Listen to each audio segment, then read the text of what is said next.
Enhanced by Patrick DSP at Neptune Mastering, making your audio sound better. A journey into the underground with Adam X. Sonic Room Podcast.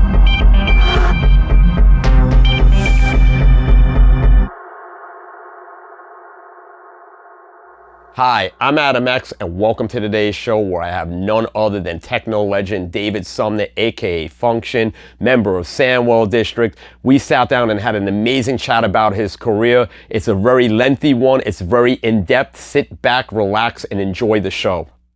What up, Dave? What's up, Adam? Good to see you. Thank you for having me. Yeah, thank you. It's an honor to have you on, finally. We're finally here. Yeah, we finally did it. We're doing it. Some people thought it would never happen. Yeah, you know, it's my New York brother over here. You know, you're making me blush. No, this is a long time coming. I'm happy it's finally happening. It's I was thinking before, you know, like you've been now in Berlin probably longer than I am because like you came a little after me, but I've been gone now almost a year. So I think you're about to take me out in the length of time of being in Berlin. It was just 18 years on November 29th. Yeah. And you arrived here, 6 months before me? Yep. Mm-hmm. Yeah, I don't know if I would have really come if it weren't for you, really pioneering it and laying out the groundwork and then influencing me. You definitely had a big influence on me coming. Yeah, I mean, it was definitely kind of crazy that I was even able to leave New York. You know how we are as New Yorkers. We're very proud of our city and you know, being able to go somewhere else and being like, we're getting out of here. Too proud. You know, but yeah, let's go back into time with you. And before I knew you, and so you know, you were originally born and bred in Brooklyn, right? And yeah, born in Canarsie and born and bred in Brooklyn. My whole father's side of the family was from Brooklyn. My mother's side of the family, they came over from Poland, Russia, and escaping the Holocaust, but my mother arrived in New York, in Brooklyn, when she was 9. Dad's side of the family dates back to like the 1800s. So like, I'm very proud of my Brooklyn heritage. But you know, I did go to high school in New Jersey, so it's like Brooklyn, Staten Island, New Jersey. I tend to not talk about the Jersey part as much, but you know, you remember that period in like the late 70s, early 80s when everybody just like fled the city from Brooklyn, Queens, Bronx. Like everybody just went out. Mean, it's kind of always been the thing with the immigrants, right? The immigrants come in and then they settle and a couple generations come. Yeah. Then they move, either to Staten Island, Long Island. Everybody out, I went to high school with was from Brooklyn and Queens. And because back then it was very, very, very working class in New York City, especially, right? It wasn't, you know, you didn't have like all these like expensive neighborhoods and all this stuff that you have now and all the gentrification. So a lot of people, when they finally started to make money, they wanted to move out and have a nice house somewhere outside. Yeah. And my dad grew up in East New York, Brooklyn, and he was the oldest of 6 kids, and they came from a really poor family. And you know, when my sister and I were coming of age, he was like, we got to get these kids out of the city and into like for a better life, because he didn't want me growing up on the streets like he did, and he did some crazy shit. I heard stories after he passed about my uncles would tell me some of the things that they did growing up on the streets, and like, you know, it's just like the beginning of Goodfellas. I don't know if you remember this. Like the beginning of Goodfellas, it says 1950s, East New York, Brooklyn, and that was my dad's life. You know, like, and I have photos of my dad from that time, and he looks like he's straight out of Goodfellas or Reservoir Dogs. You know, it's like. Yeah, your dad. Same thing. And then my dad was murdered and, you know, driving a taxi in New York. How crazy is it that we just figured out, like when Bones was at my place, we were talking about over the summer, Bones was at my place when you did the Sonic Groove Night at Tresor, and when you were playing, we had dinner, then you were playing, and then he came back to my house and we were just talking, and we started noticing all these like similarities and coincidences and synchronicities. And then I spoke to you a few days later, and we didn't figure this out until right now, but recently, but like both of our fathers' nicknames was Mickey. It's crazy. That's not a name that's common these days, right? It's super crazy. You never hear anybody like, when's the last time you met a Mickey? I don't know. Yeah, Miles was your dad's birth name, right? And Arthur was my dad's birth name. But both Mickeys, this is crazy. And both work for the MTA. Yeah, both bus. Yeah, my dad was a bus driver, and your dad was a was an electrician for this. Electrician for the subway system, yeah, MTA. But both MTA, right? So yeah. So growing up in Brooklyn, when was your first musical experiences? Like, what's your first musical memories? And Yeah, I mean, I've talked about this. I've told this story a lot. I've always told this story in interviews. So it's not something that fans of mine are going to hear for the first time, but it is part of who I am. I mean, when I was growing up at home, my dad was really into music. He was like a huge Bing Crosby fan. And so he was like, my dad, I think, was 42 when I was born. So he was a bit older already. So his musical background came from like the 40s, 50s.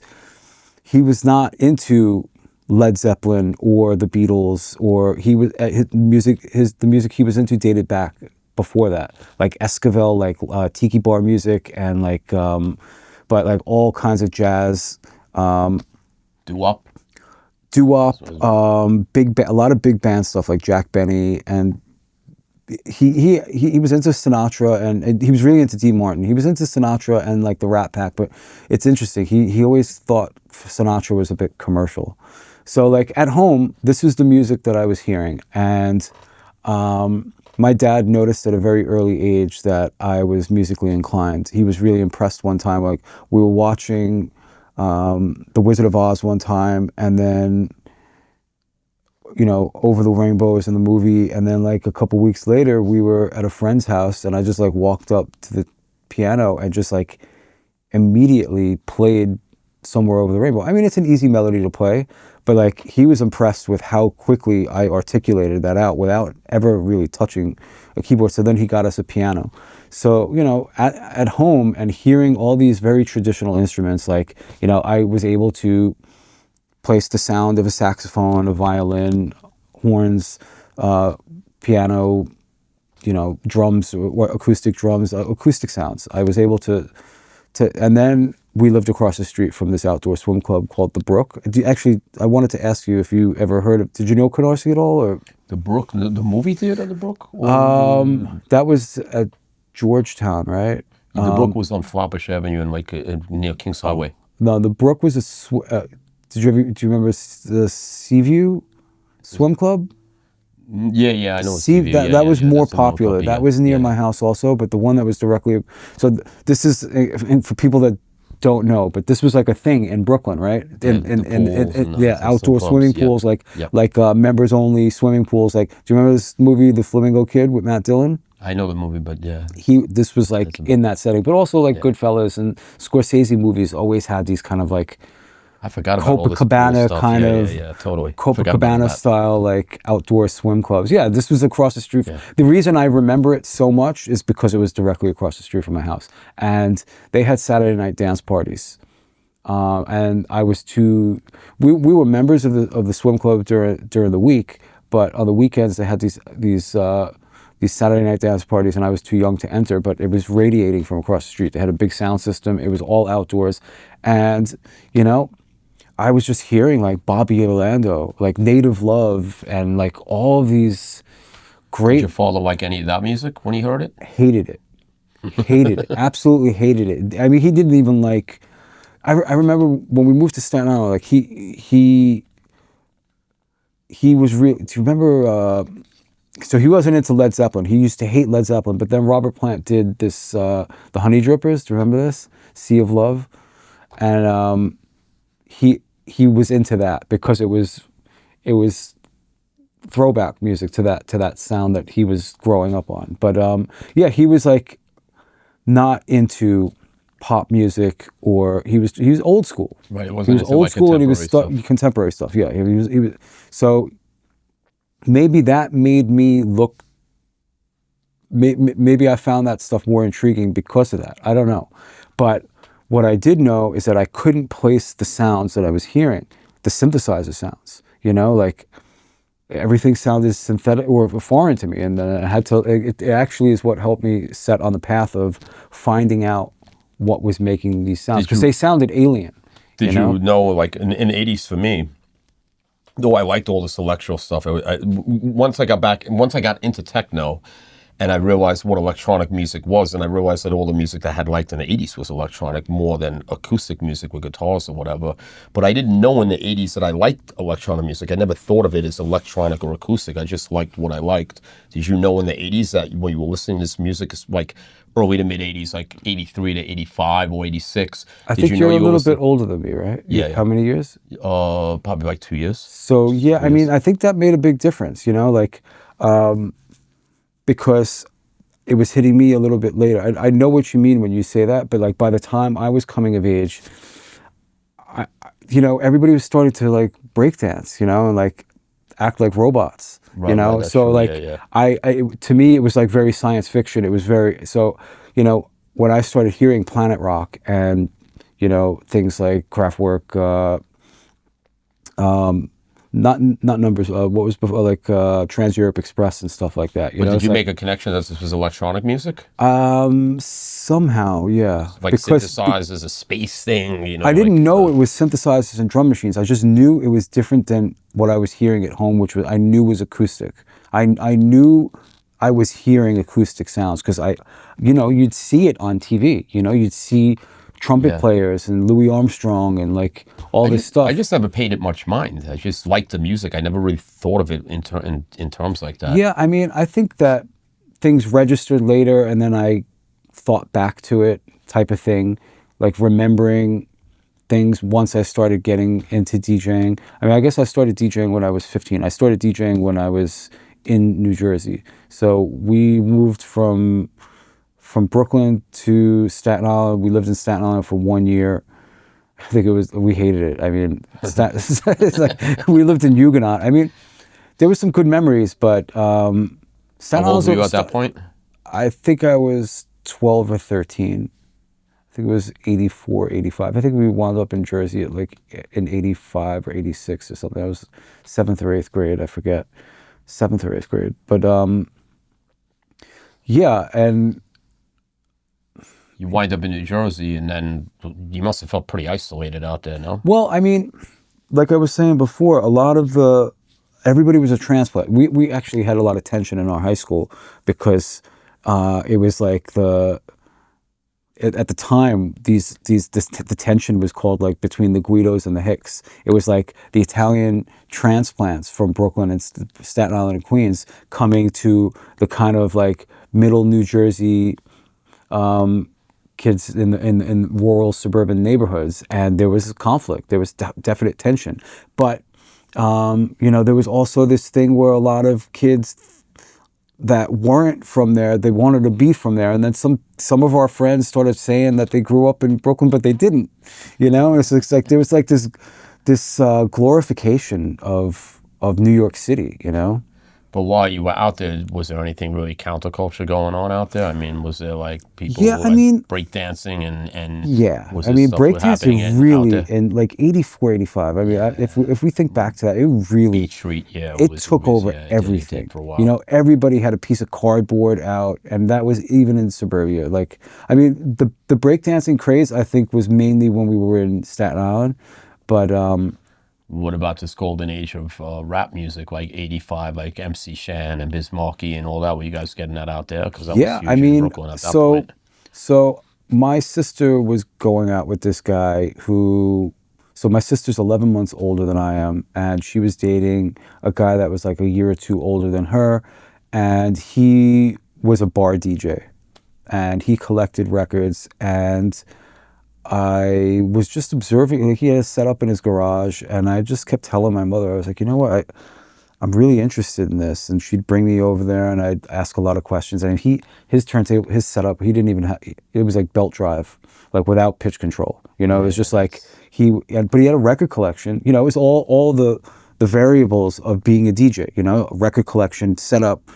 It wasn't the records that we're into, it wasn't the setup that we play on, but it was those parameters, like those things. And so I'd go over there and I'd ask a lot of questions, and he saw that I was interested, and then he took me out to a couple of gigs with him. And I mean, at that time, it was really a lot of freestyle. Like when I first started DJing and buying records, I was definitely into a lot of freestyle, but I think that New York electro, you know, kind of slowly developed into that. You know, a lot of this kind of what Carl Regis refers to, and I guess in England they called it high energy, but what would we call like Divine and Bobby O? Like, it's kind of like, I don't know. I never thought about it as high energy till later. You know, I always thought it was just kind of what did we call that back then? Know, it was like I always thought it was like disco, in my opinion. Yeah, you know, it was like it was like, you know, especially in New York, because everything, you know, from the Paradise Garage to all these clubs, like it all kind of, you know, it's like disco turned into kind of like this boogie kind of like R&B kind of style, and like, I mean, I think a record's like, you know, visual music's got me, right? I mean, like, what would you call that? That's, I think that's like one of the first house records, in my opinion. Yeah, you know, it doesn't get considered that, but it is. It's, to me, I always considered that record. It's one of my favorite records, actually. Amazing music's record, got me. know? Yeah, did you know Boyd? No, I know who he is. I remember meeting him later on, and you know, because when I was doing this DMO stuff, there was a phase when I was really into that kind of stuff and making that kind of stuff. I mean, my first record on Synewave is very kind of house oriented. I was always, you know, I also started as a house DJ. I mean, I always loved techno, but I was definitely seduced by house music.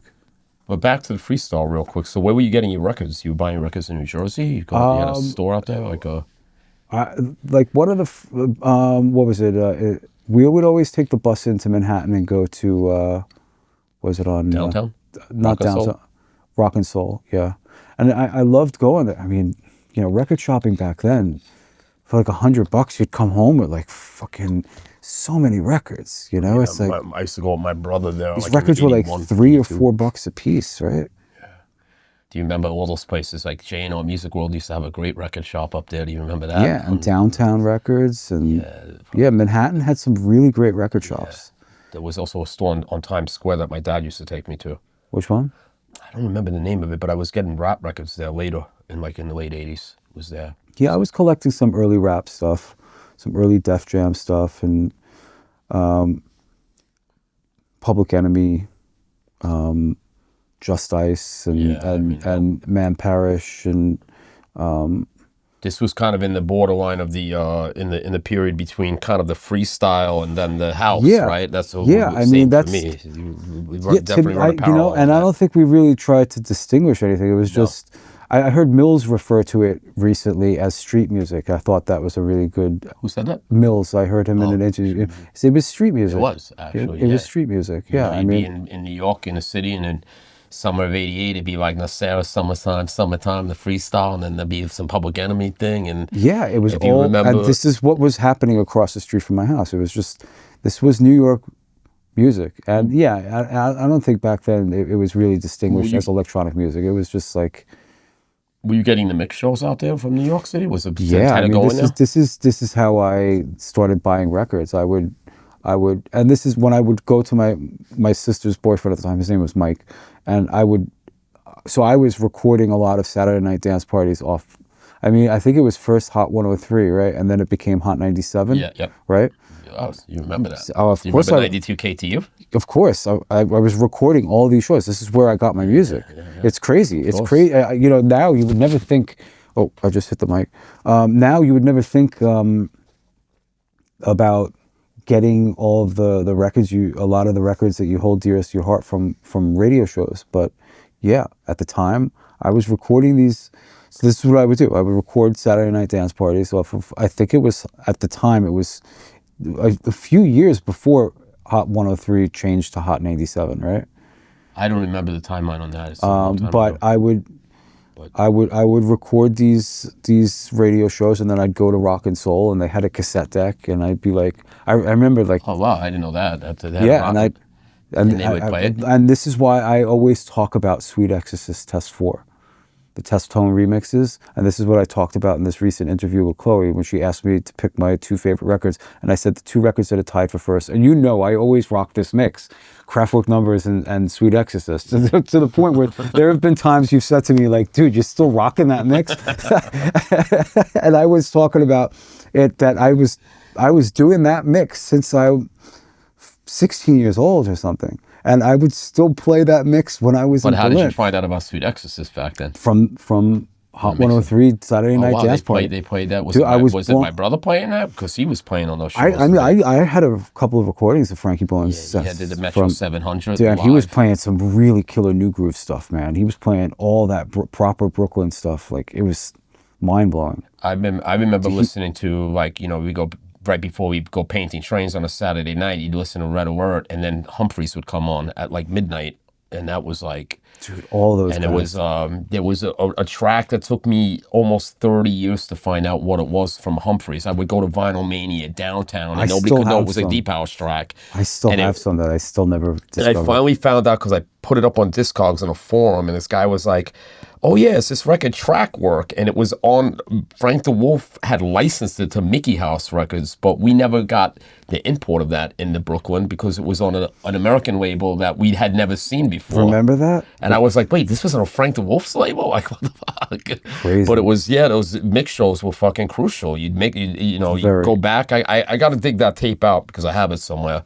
And now I'm trying to remember one of my favorite house. Humphreys played some amazing stuff on the radio back in the day. Dude, some of these guys were really great DJs. They were so tight. I remember being a kid and just learning how to beat match on Techno 1200s, and I was sloppy, and I'd listen to some of these guys play and be like, these guys are gods. Like, now, you know, CDJs like perfected everything. It's like back then, like, you know, and also the technology, everything's tightened up and more precise. It's like we had to work. I mean, I don't know if you had any friends. Like, I had one friend that was like really, his name was Louis Nunez, and he would show me, yeah, he's like really into Jelly Bean Benitez and the Funhouse, and you know, that era, these records, a lot of them were live, they were sloppy, they were disco, they had fucking crazy edits that were off, you know, and he would show me his notebook.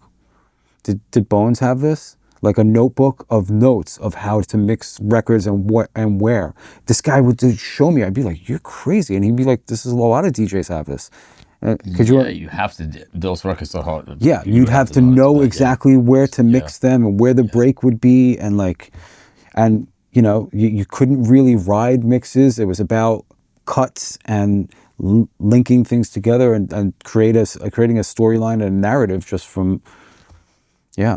Yeah, I mean, those records are definitely out of time. You don't. Sometimes you don't really hear the kicks in them. They're kind of hard to just mix in general. You know, it's like that. So we were just talking about like the Funhouse and Jelly Bean Benitez. I mean, you know, I know Bones was big on that. I mean, this was the huge influence I think for all of us. I think for that sound at that time, and I just wanted to shine a light on that because the Funhouse was really, I mean, I know that we're going back a little further than what we were speaking about, but this was, you know, like, I know we're going to get into talking about Todd Terry, but like a lot of Todd Terry's stuff was sampling from what he was hearing Jelly Bean do. I mean, there were always stuff like Dum Dum Cry is more electro-y breakbeats than it is house. And this, you know, this story about the 2 copies of,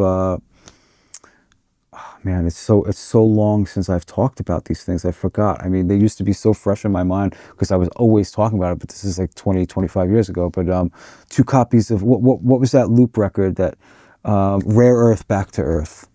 Remember this? Rare Earth, Back to Earth? Oh, yeah, this is like this legendary breakbeat thing. Yeah, it was like a country record, right? It was like a country record, and it had this break in the beginning, and Jelly Bean Benitez at the Funhouse would play 2 copies of it and tabletop it and just play that loop over and over again. And that is what inspired Todd Terry to use that break and made it into a record just from hearing him do like a DJ trick.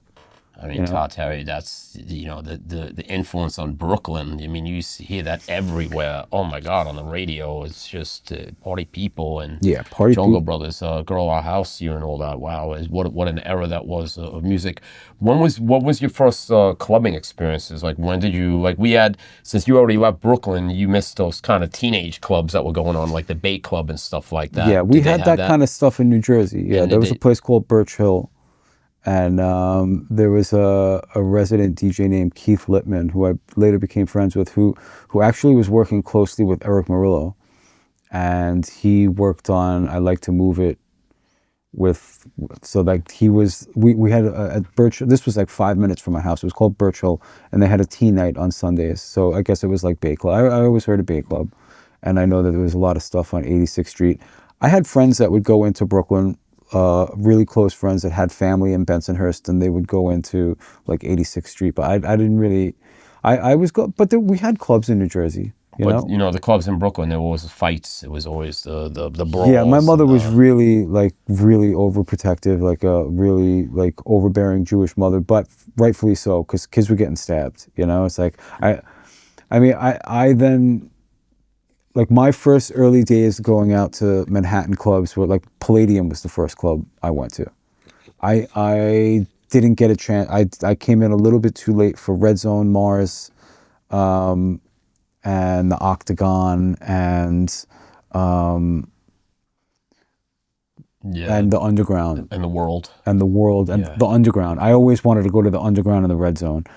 And kids were getting stabbed. Like these were dangerous clubs. Underground was a very dangerous club. Mars was cool. Mars wasn't nothing like that. Because I worked also in that club MK. That was the other one where Moby and Dimitri from the Light DJ. That was the busboy picking bottles up. There was never fights. I didn't know that. Yeah. There was never fights. Cool. This was even before I was really following what my brother was doing. I just happened to get a job there through a graffiti friend of mine. Danceteria also. I went to Danceteria at the last location. What about Building? Did you go? Building, like my entry was Palladium, Building, Limelight, and the last version of Danceteria. So you were going, that was probably what, like 1990 or something? 1990 is the first time I went out. Yeah. I just missed the world, but these clubs were legendary, man. Like I remember just in the time leading up to it, just hearing stories about these mythical, like Emerald City. Yeah, I mean, Emerald City wasn't that cool in the end, right? But like but just the name, But yeah. And then it was 1018 and all that 1018, stuff, right? 1018, which was the Roxy, right? Yeah, I mean, I tried to get into Red Zone on my 18th birthday, and they said no, and it was David Morales playing, and I really wanted to get in. I was so upset. I was like, I waited to be 18 to be able to go out, and they won't let me in. Morales was really one of the tightest, best DJs, man. Like I heard him late. I heard him like in later, like in 90 or 91. So we went to the Red Zone, and then he was playing with Frankie Knuckles at Red Zone. But for me, what I knew, I didn't really know about Frankie Knuckles back then. I mean, I knew the Whistle song. I actually always kind of criticized Frankie Knuckles. I always thought, like, I remember hearing like DJ mix shows, and we grew up like we thought Todd Terry was the king of house, or the godfather of house. And I remember like the Whistle song came out, and then they started talking about him on radio shows like he was the godfather of house. And I'm like, I don't even know who this dude is. Todd Terry's the godfather of house.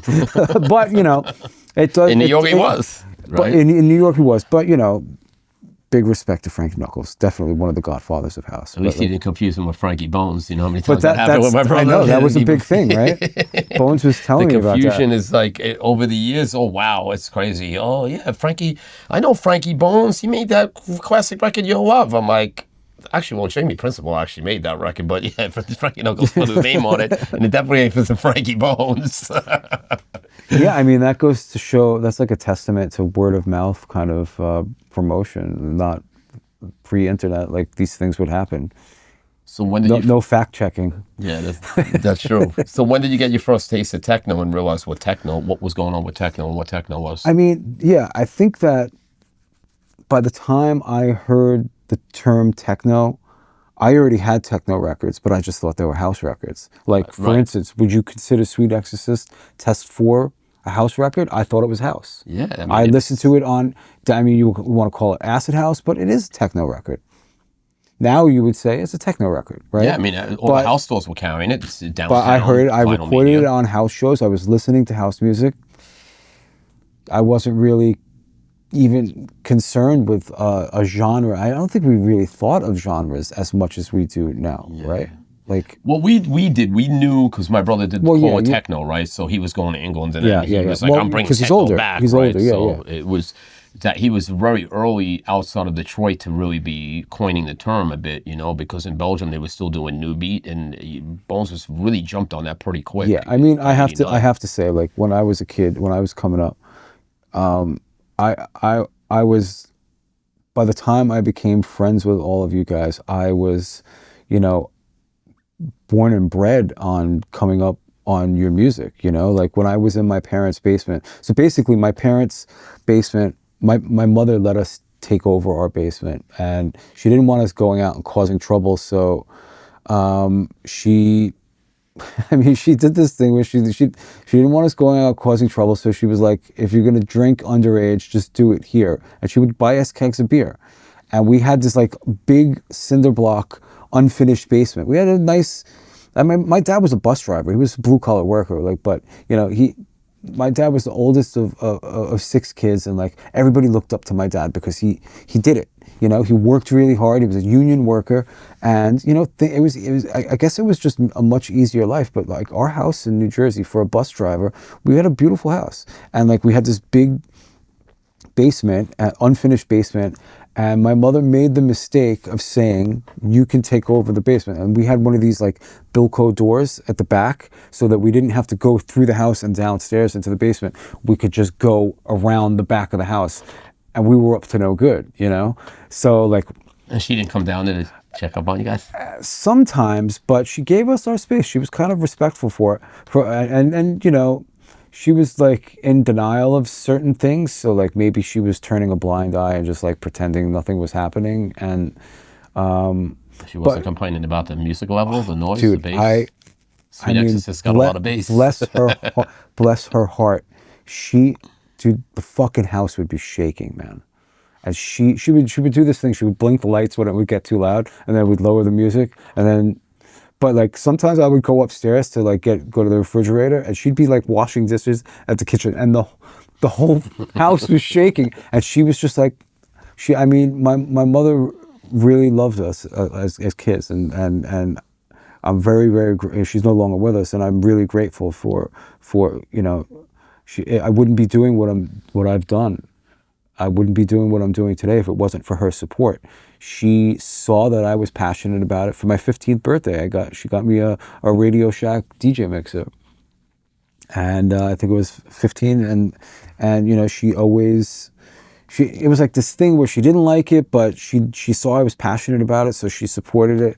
And you know, we took over this basement, and you know, we'd go to construction sites and steal like construction lights and set up just like a rave cave, you know. And then we got... How many people would be down there? 20, 50, 50. We'd have big house parties. 50, wow. I mean, it was like after school every day, like 10, 15 kids. But then on weekends, I mean, we were just always down there. And then we like spray painted the walls. Like I could never write graffiti, but Function is a graffiti name, actually. I think you told me this. Yeah, like one of my friends used to write Function, and he actually got in a really bad car accident, and we thought he was going to die. And I was always looking for the right name, and I kind of adopted his name out of respect for him. He wound up surviving, thankfully, but he was cool with me taking the name, but actually he wasn't so cool with me taking the name. But then, like when he got better, he was like, "You took my name. I want my name back." And he was like, he was a truck driver, and then he was like, "I want the name back." And he started a trucking company called Function Trucking.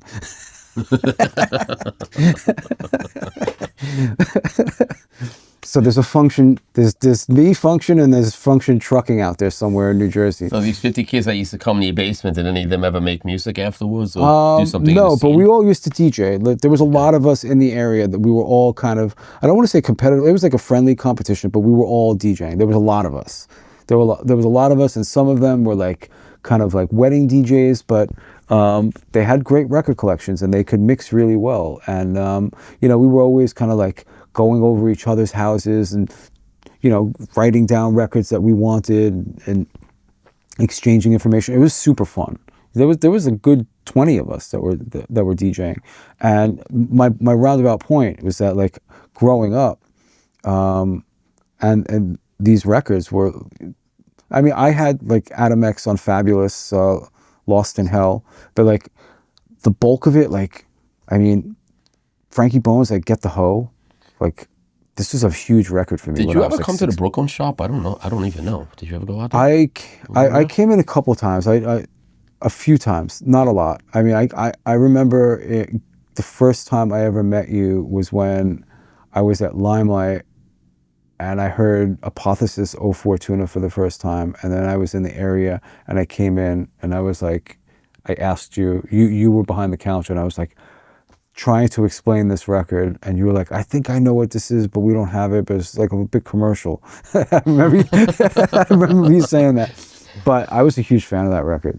I know you didn't.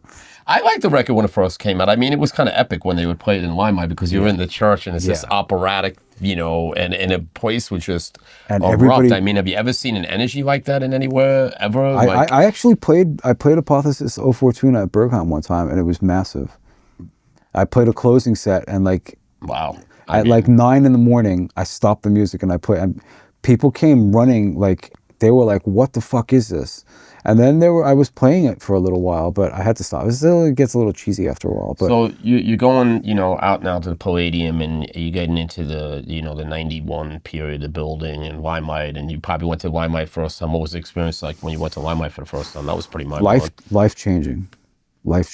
I mean, you know, at that time, that era of nightclubs, what they put into art direction was pretty mind-blowing. Yeah. You know, it's like, and I know that this was going back to Danceteria and also like the underground, like this, what we caught at Limelight was kind of a tail end of a lot of like really cool 80s, early 90s nightclubs, like, or 70s, you know, we didn't even mention, Arthur, we didn't talk, remember Arthur Weinstein? Yeah, of course. Yeah, so Arthur Weinstein owned the world, but he also owned Hurrah. We didn't talk about Hurrah, but that was more of a live thing up around Lincoln Square or Lincoln Center. Do you know this? It was weird. I never knew that Arthur was kind of this like club mogul, you know, because he was the lighting guy in Limelight, and if he didn't like what you played, if you remember, he would kick the people out of the booth, get out, like get the hook.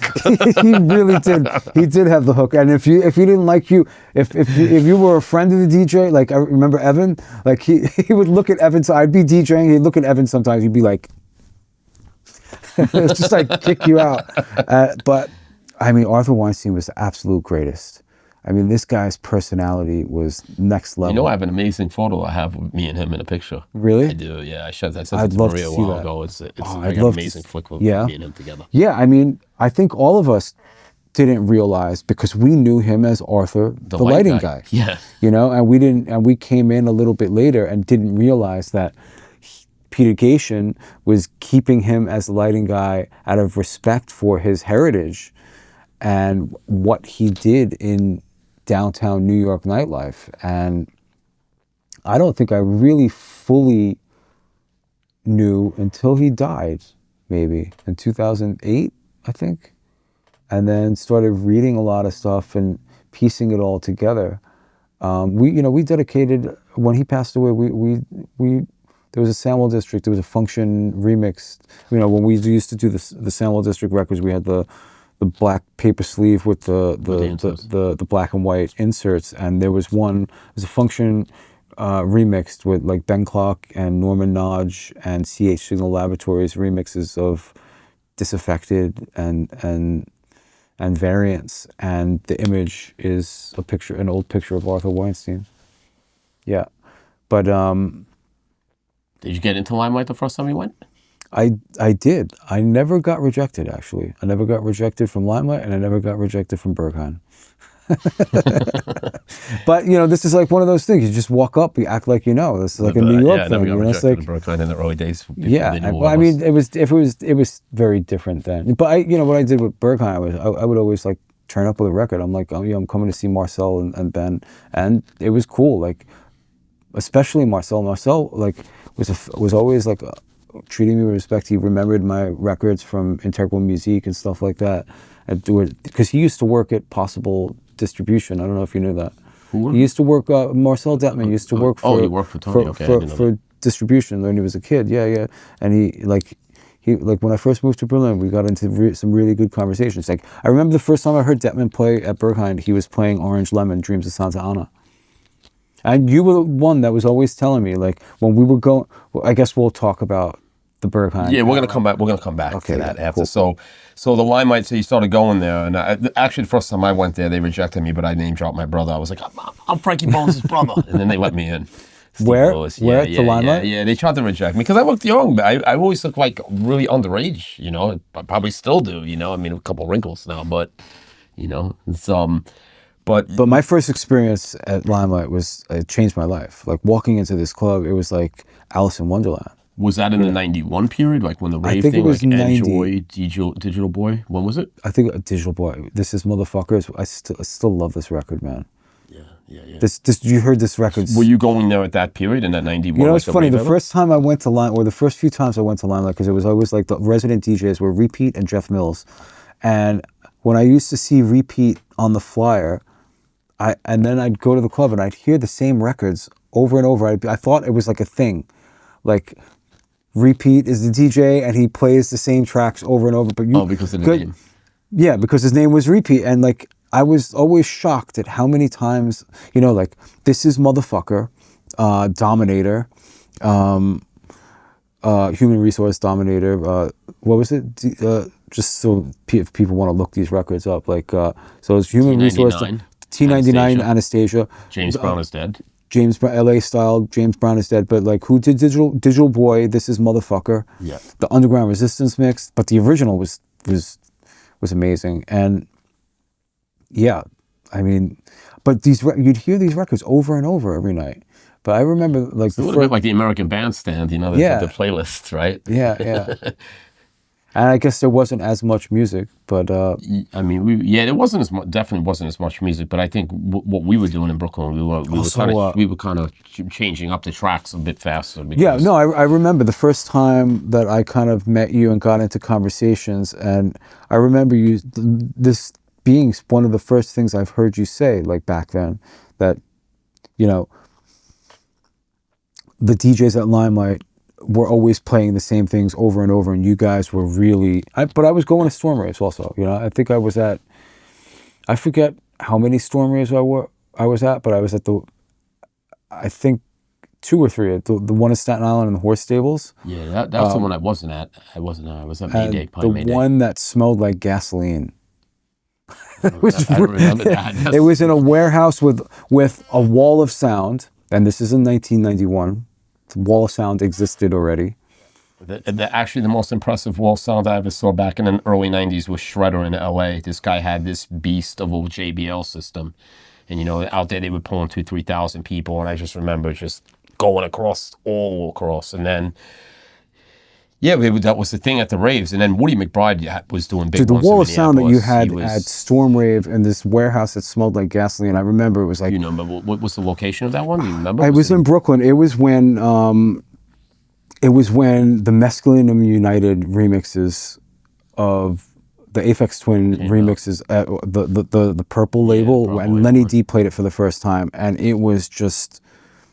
I think it's the best sound system I've ever heard. But those were all turbo rigs back then, right? No, that was custom built stuff. Yeah, that was this guy Sal that was building. I forgot his name. These rigs were just monsters, man. I remember just standing there looking at this, like, but you know, we were New York. Yeah, I was just back in New York, and I'm pretty impressed with what's going on there at the moment. You know, New York always had this thing for sound systems. You know, Richard Long. his sound systems, his installation, that's what was at Limelight. That was what was at the Paradise Garage.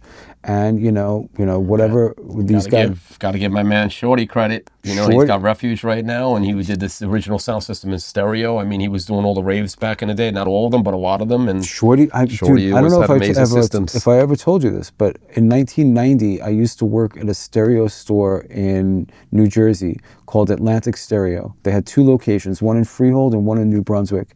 And Shorty used to work there, and he was like a couple years older than me. Oh, wow. So when I was 18 years old, I met him, and back then he was an audiophile, man. He was the best salesman in the store. Like, it's funny. I worked at Atlantic Stereo. Shorty was the best salesman in the store, and then later I worked at Rogue Music and with Dennis Ferrer, and he was the best salesman in the store. For synthesizer stuff and drum machines, and Shorty was into like audiophile hi-fi stuff. But I learned a lot from Shorty at a young age. He was always showing me. He really knew his shit. And I remember, I guess this is 90, 91, he had like a replica of the Sound Factory DJ booth in his parents' basement. Like the console with the floating turntables, and it was Junior Vasquez's Sound Factory DJ booth in his parents' basement, and back then he was doing it. So it's not a surprise to see how far he's taken it. But stereo, yeah, I went to go check out Refuge. Refuge sounds great. It's killer. Speaking of the floating turntables, you remember the clubs in New York when you'd play and they'd have the turntables on the rubber band, and that used to drive me nuts. The rubber bands would drive me crazy. Yeah. Whew. I would get, my hands would shake. I'd be like, I don't know what the because the things I remember, it's so sensitive. Yeah, like, so I went from playing in my parents' basement or playing local club gigs. Oh, I didn't mention, like, early. I don't know if you remember. Do you remember the Stone Pony in Asbury Park? In Asbury Park, yeah, of course. This is like 20 minutes from my house. This is where, just so people know, like, this is where Bruce Springsteen first started playing. You know that, right? Oh, I didn't know that. Wow. Bruce Springsteen made his career playing at the Stone Pony, and then we did party stuff. Yeah. Actually, there was some really cool stuff going on in Asbury Glenn Park. And Mark B. Remember them from out there? Yeah. So it's cool that we bring that up, because like before I started going out in Manhattan, and also during the time I was playing in Manhattan, these were cool local gigs. I was in a community college, Brookdale Community College, and that was in Lincroft. So it's like there was all these things that were like 20 minutes from my house. I grew up in Manalapan, New Jersey, and Brookdale Community College was in Lincroft, and that was near, then there was Freehold, and there was Asbury Park, and then there was New Brunswick, and then Edison, and this is where Planet X was, and this is where there was a Sam Ash. Let's talk about Planet X a little bit, because they don't really get a lot of props, and we had our shops, and we were always like, everybody else, but looking back in retrospect, those guys were into some really dope shit. They that's why. We went to. It was like they were like the parallel of us in Jersey, right? So yeah, that's why I didn't really go. If Planet X wasn't there, then I'd be at Groove right, all the time. But it saved me. It saved me. I sussed that out beforehand. Like, I was at Groove, and I was already going to all these shops in Manhattan. Then I discovered Planet X, and I was like, did they have all the records I need? Like Spike, Larry, and Danny. Was there a community of techno heads out there that were really going? Like, if you went in the shop, was it quite busy all the time? Were people out there and Definitely. And then they moved locations a couple of times, and then moved into a bigger. They were first on George Street, and then they moved. When did they first open? It was also the Rutgers campus. When did they first open? Like, that's a good question. 93? Were they in that era, like the Storm Maybe Rave era? 91. Okay. I would say, maybe I started going in 92. I can't really remember. But so, I mean, you're in DJing and you're doing all this stuff with music and going to parties. When did you start buying gear to make music? Also around 91, 92. I just remember going out and asking a lot of questions. Do you remember James Christian? Of course, right? James is What's he up to these days? Is he around? No idea. He was a really sick DJ. He was a really good house DJ, yes. He was really super tight. And he was a really sweet guy also. But like, I remember, because I was really into clubs. I was into raves also, and Storm Rave, and like the whole rave scene. But I was rooted at Limelight. Like Wednesday, Thursday, Friday, Saturdays were kind of not as good. But I was like dedicated for years, like for a good solid 3 years, like 3 nights a week. And I had my first residency at Limelight on the main floor. And you guys kept going from Jersey back and forth every night? You would go back like that? Yeah, I had a bunch of friends. We were diehards, man. We loved it. Okay. You know, and like, you know, this is at that time when all walks of life were going to Limelight. You know, it's like from the Guido, from the Italian Guido, or the like kind of you know, like something out of a Scorsese movie, like to a club kid. It was just like everything was mixed and everybody was getting along. And I was talking about this with Abe in our recent interview. There was no segregation at all. There were no politics. People didn't want to talk about politics. It's like, leave that shit. Yeah. Like, it was so cool. It was so free, you know, and there was no internet which dragged the social media aspect into things. It was really separation. Like the freaks come out at night. Yeah. This is the underground shit. If you're looking for something outside of society, this is it. Right. It was like it was the counterculture freaks. Yeah, exactly. Right? And counterculture. And they came from all walks of life too, right? Like they didn't all look the same. There wasn't a homogeneous look to all of them, right? You know, like everybody had their own. Like you had the Guidos with the DA haircuts or whatever. You had the club kids with the crazy makeup on and the platforms. And then some of the Guidos started adopting some of that because it was just you know, and there was this everybody got along and everybody just had a great ass time, man. You know, there were definitely things that were like fucked up happening. But Berkheim was, you know, like when we were going there later, it was also decadent in hedonistic, in similar but not similar. I think because Limelight just had much more of a mix of people, right? Like it was really a mix. It was really a mix. It was all walks of life. But you know, I don't think it was really, you know, when people are like, oh, Berkheim is the most crazy thing, and I'm like, you go to the Limelight.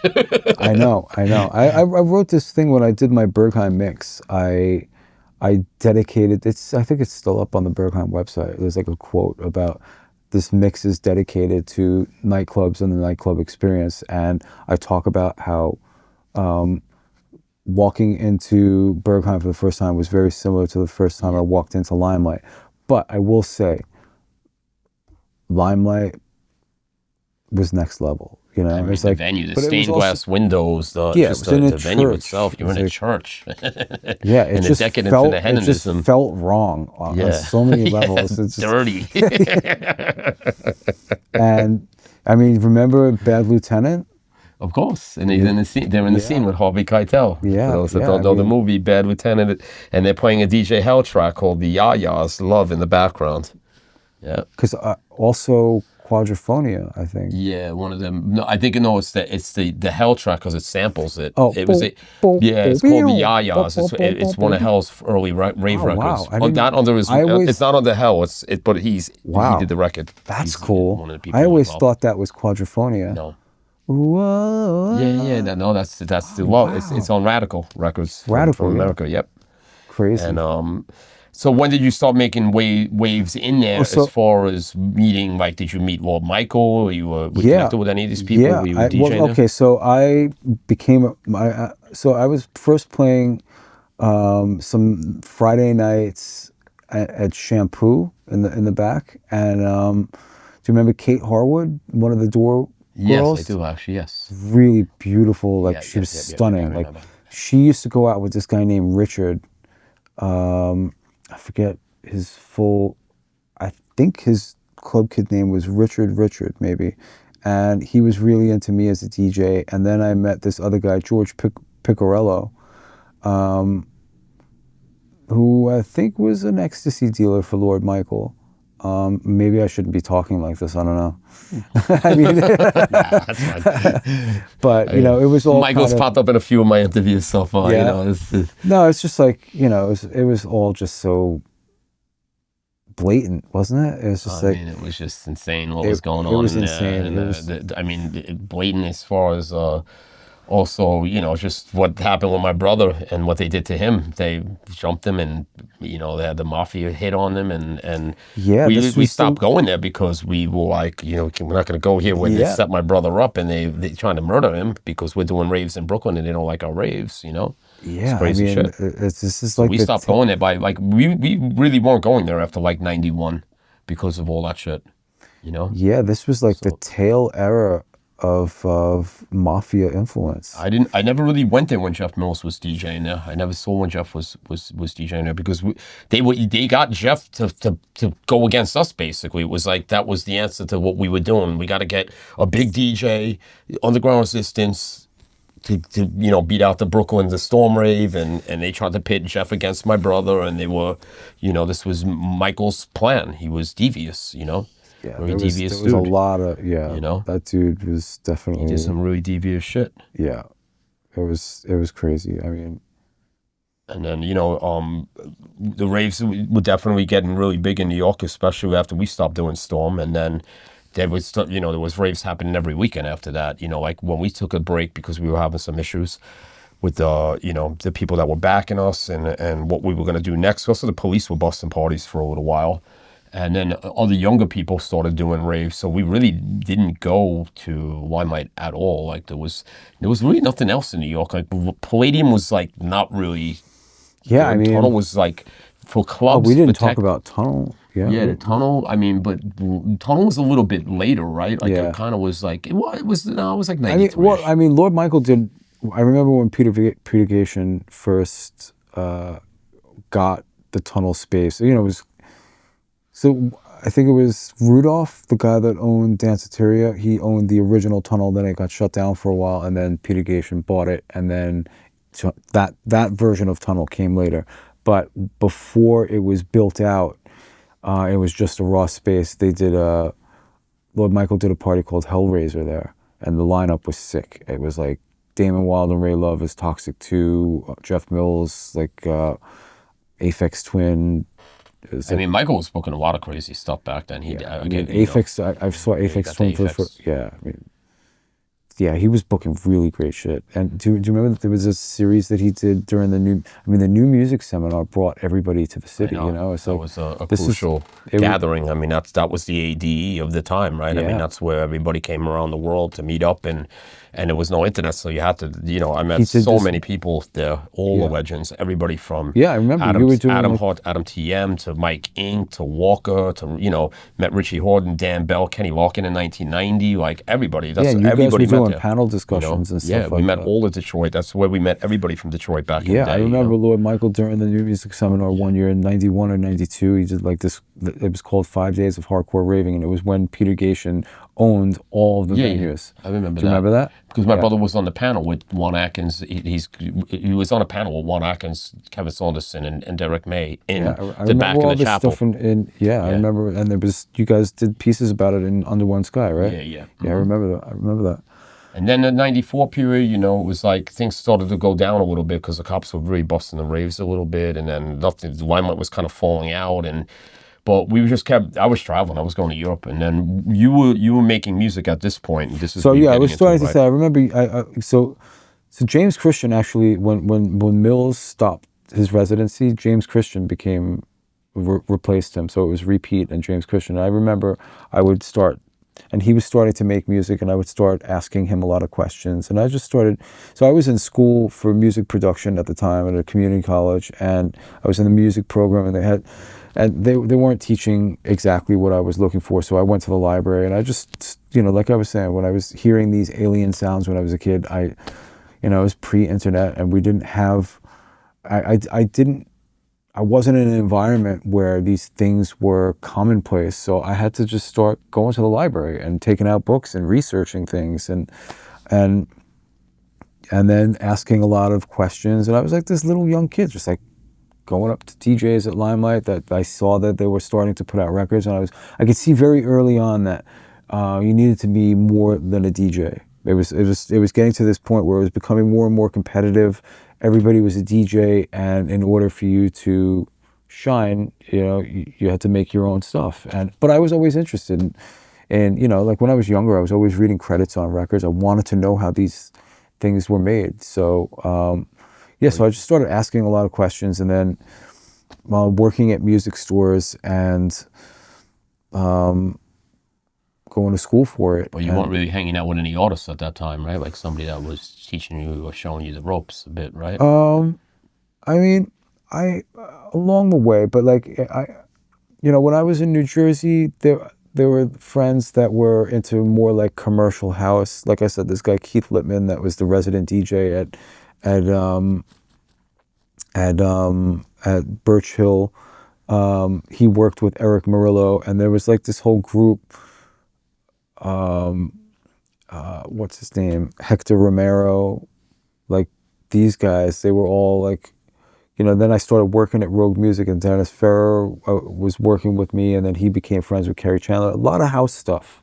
Yeah, you worked with Dennis Ferrer for a while in the shop. I remember that. I remember that, like, back in the day. And then, so 1995 comes, and Groove Records, Sonic Groove opens up in Manhattan, from Groove to Sonic Groove. And you came in and you gave a tape to Heather Hart 30 years ago. No, it's 31 years ago now, because that was in 95, if I remember correctly, right? Or was it 96? I think it was in 95, actually. I think it was 96. The record came out in September of 96. Yeah, maybe it was earlier in 96. So you came in and you gave Heather this tape. And then I listened to it, and I was like, we got to put this out. And I think at that point, there was only 2 records on Sonic Groove. It was like... Really? It was me and then Abe, the Alt on Targan record. You were like... You came in around... Maybe Neil Antrim record came out also. And I was like, yeah, this is really good. And Heather was like, yeah, we got to put this out. And then you came in, and it was like... There wasn't really email yet at this point. That's why I think it was kind of like 95. And you're like, I'm going to come back with it. I'm gonna work on the mix. And then waiting for it, and then... a Synewave record came in with the name on it, and I was like, I got to listen to this. He got a record out of Synewave. Is that the way it happened? Yeah, that's the way. And the record came in, and then I put it on, and I was like, really? That motherfucker. Really? I didn't was the say... tracks. I didn't say anything, because I remember... No. I remember... I just found out because I put the record on. I said, Heather, this is the tracks that he gave us. And then you never came back in. And then you came in like... maybe a year after that, and you were like, I know you like, hey, you were like, I know you're going to be really upset with me. And you like, and then you offered me the gig to play with Regis, the one that you did near Union Square. And you butted me up, and you got me in, you wrote me back. But I'm not mad, by the way. It's just like... I mean, I don't know. It took me a while to get over it, but I was like, I think later in life I thought about it a bit more, and I'm like, you know what? We all gave tracks out to different people, and sometimes maybe Damon didn't respond right away, and you probably came in and were like, I didn't hear it. Came back with Damon, and maybe Damon jumped on it and was like, you know what? And Synewave was the hotter label at the time. I probably would have done the same thing. I actually always wanted it to come out on Synewave, and Damon at first wasn't responded. Wasn't like his. Remember Vanessa, his wife? Yes. She was the one that was like telling him, like, you should, like, I think that I was giving tracks before the EP was done, so it was just like 2 out of the 3 or whatever, and then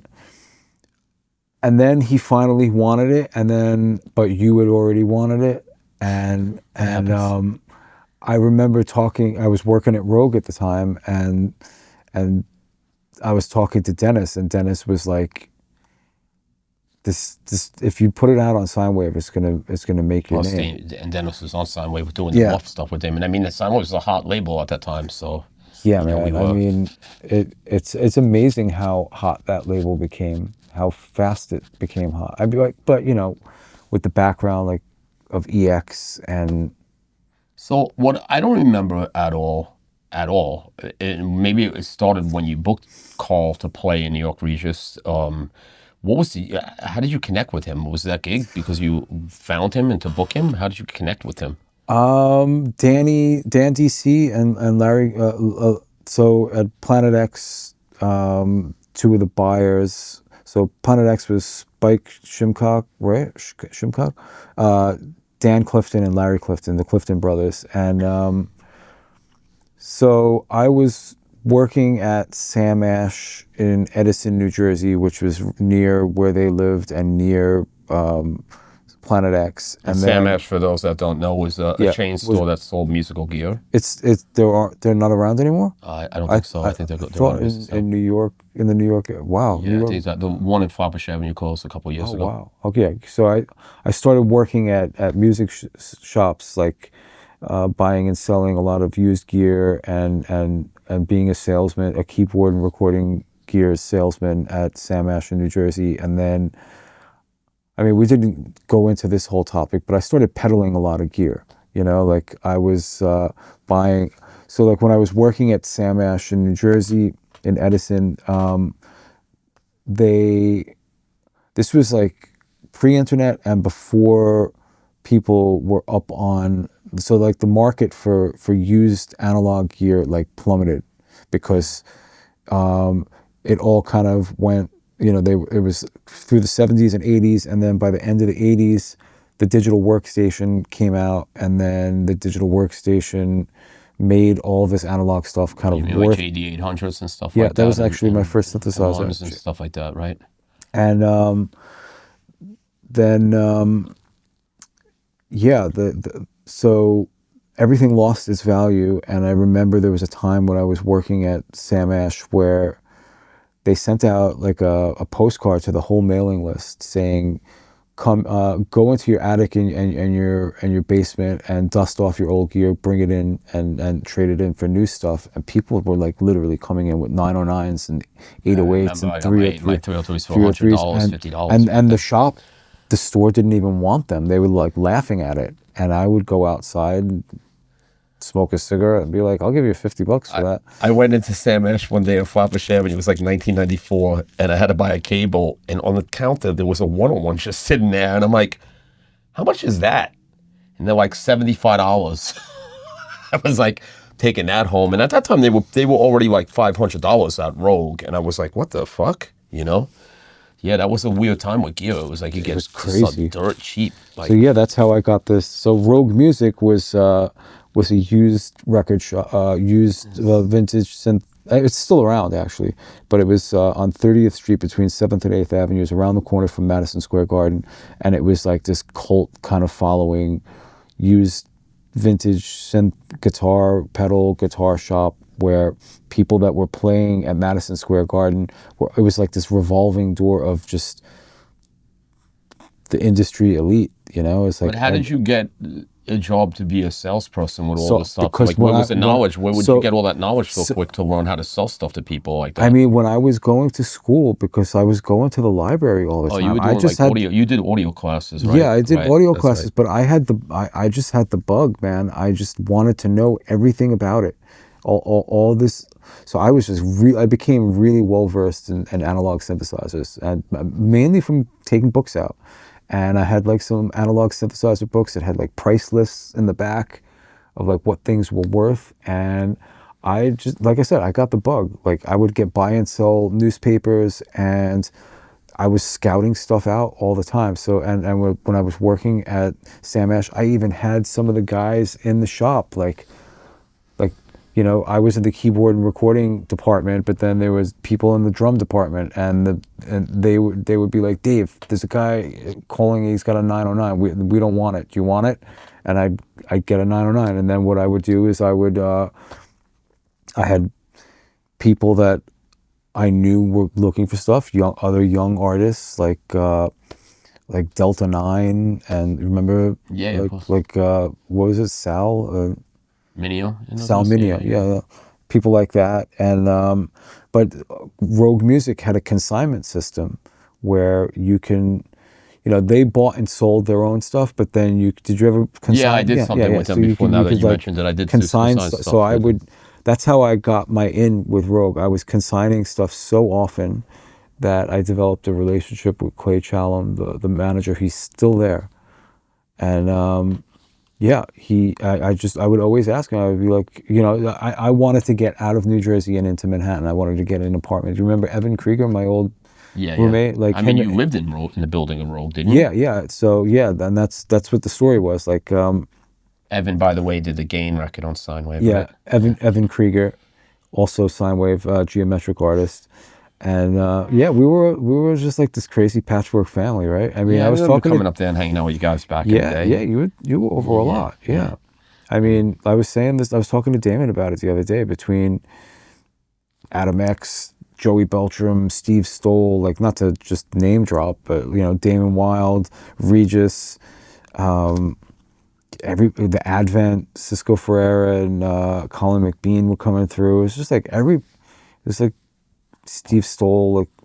So back with the with Karl, so Dan and Dan DC and So Dan DC. So when I moved into, so like I got this. So I was working at Sam Ash and I was consigning stuff at Rogue, and then Evan and I both worked at Sam Ash, and he wanted we both wanted to move into Manhattan. We were like, moving to Manhattan to make it big, you know, like as musicians. We had a dream, and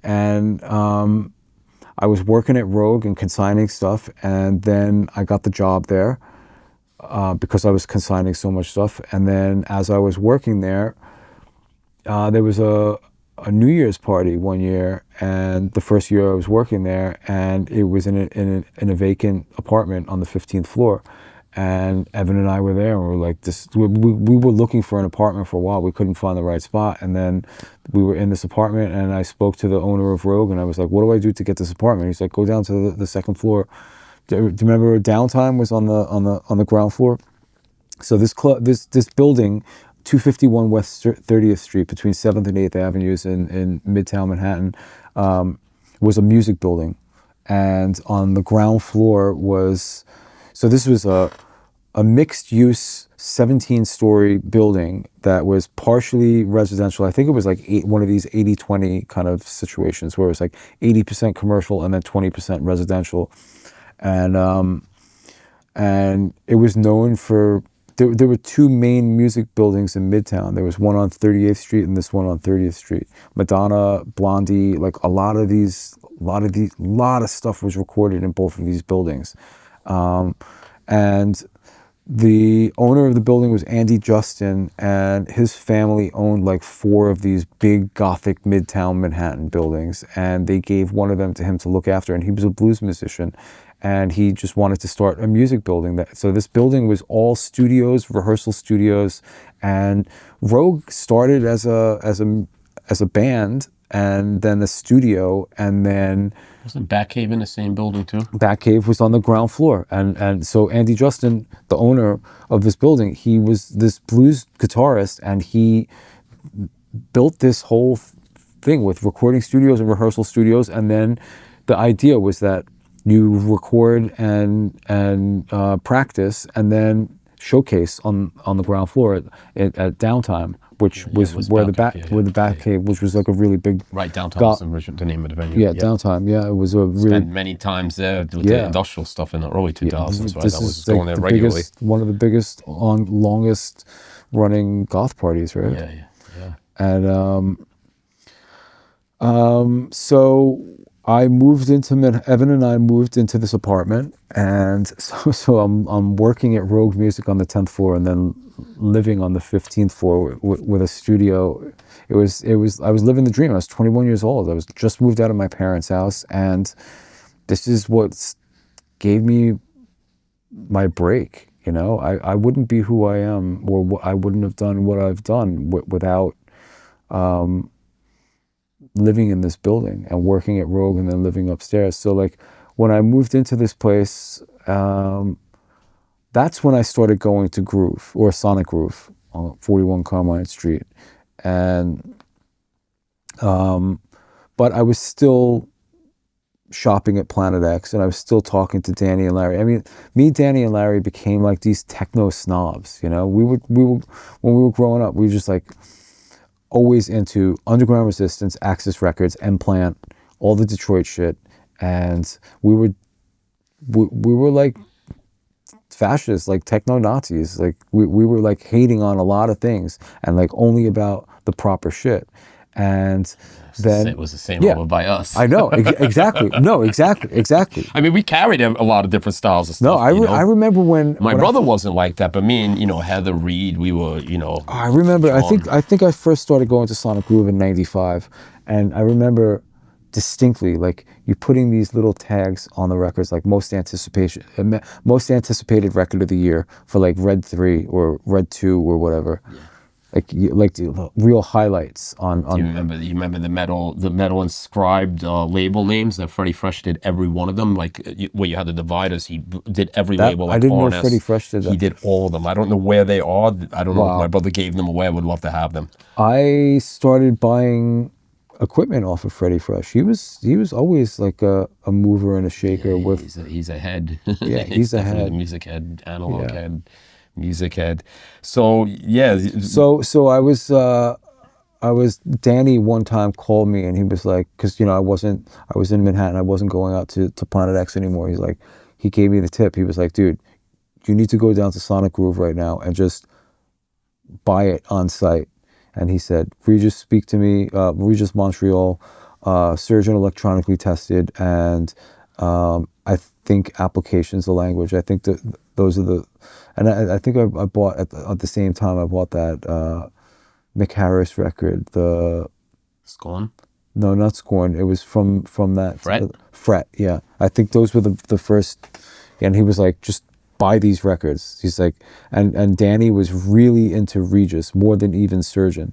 I used to play back to back the Montreal. That was the thing. That was the shit when that came out. Whoa. Yeah, man, it's crazy, right? Doubles.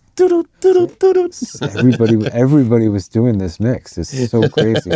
So Danny was so obsessed with this record, with Downwards, and he called the number on the record, and it was Karl, like still living in his mom's house, and he picked up the phone and they started talking all the time on the phone, just instantly clicked.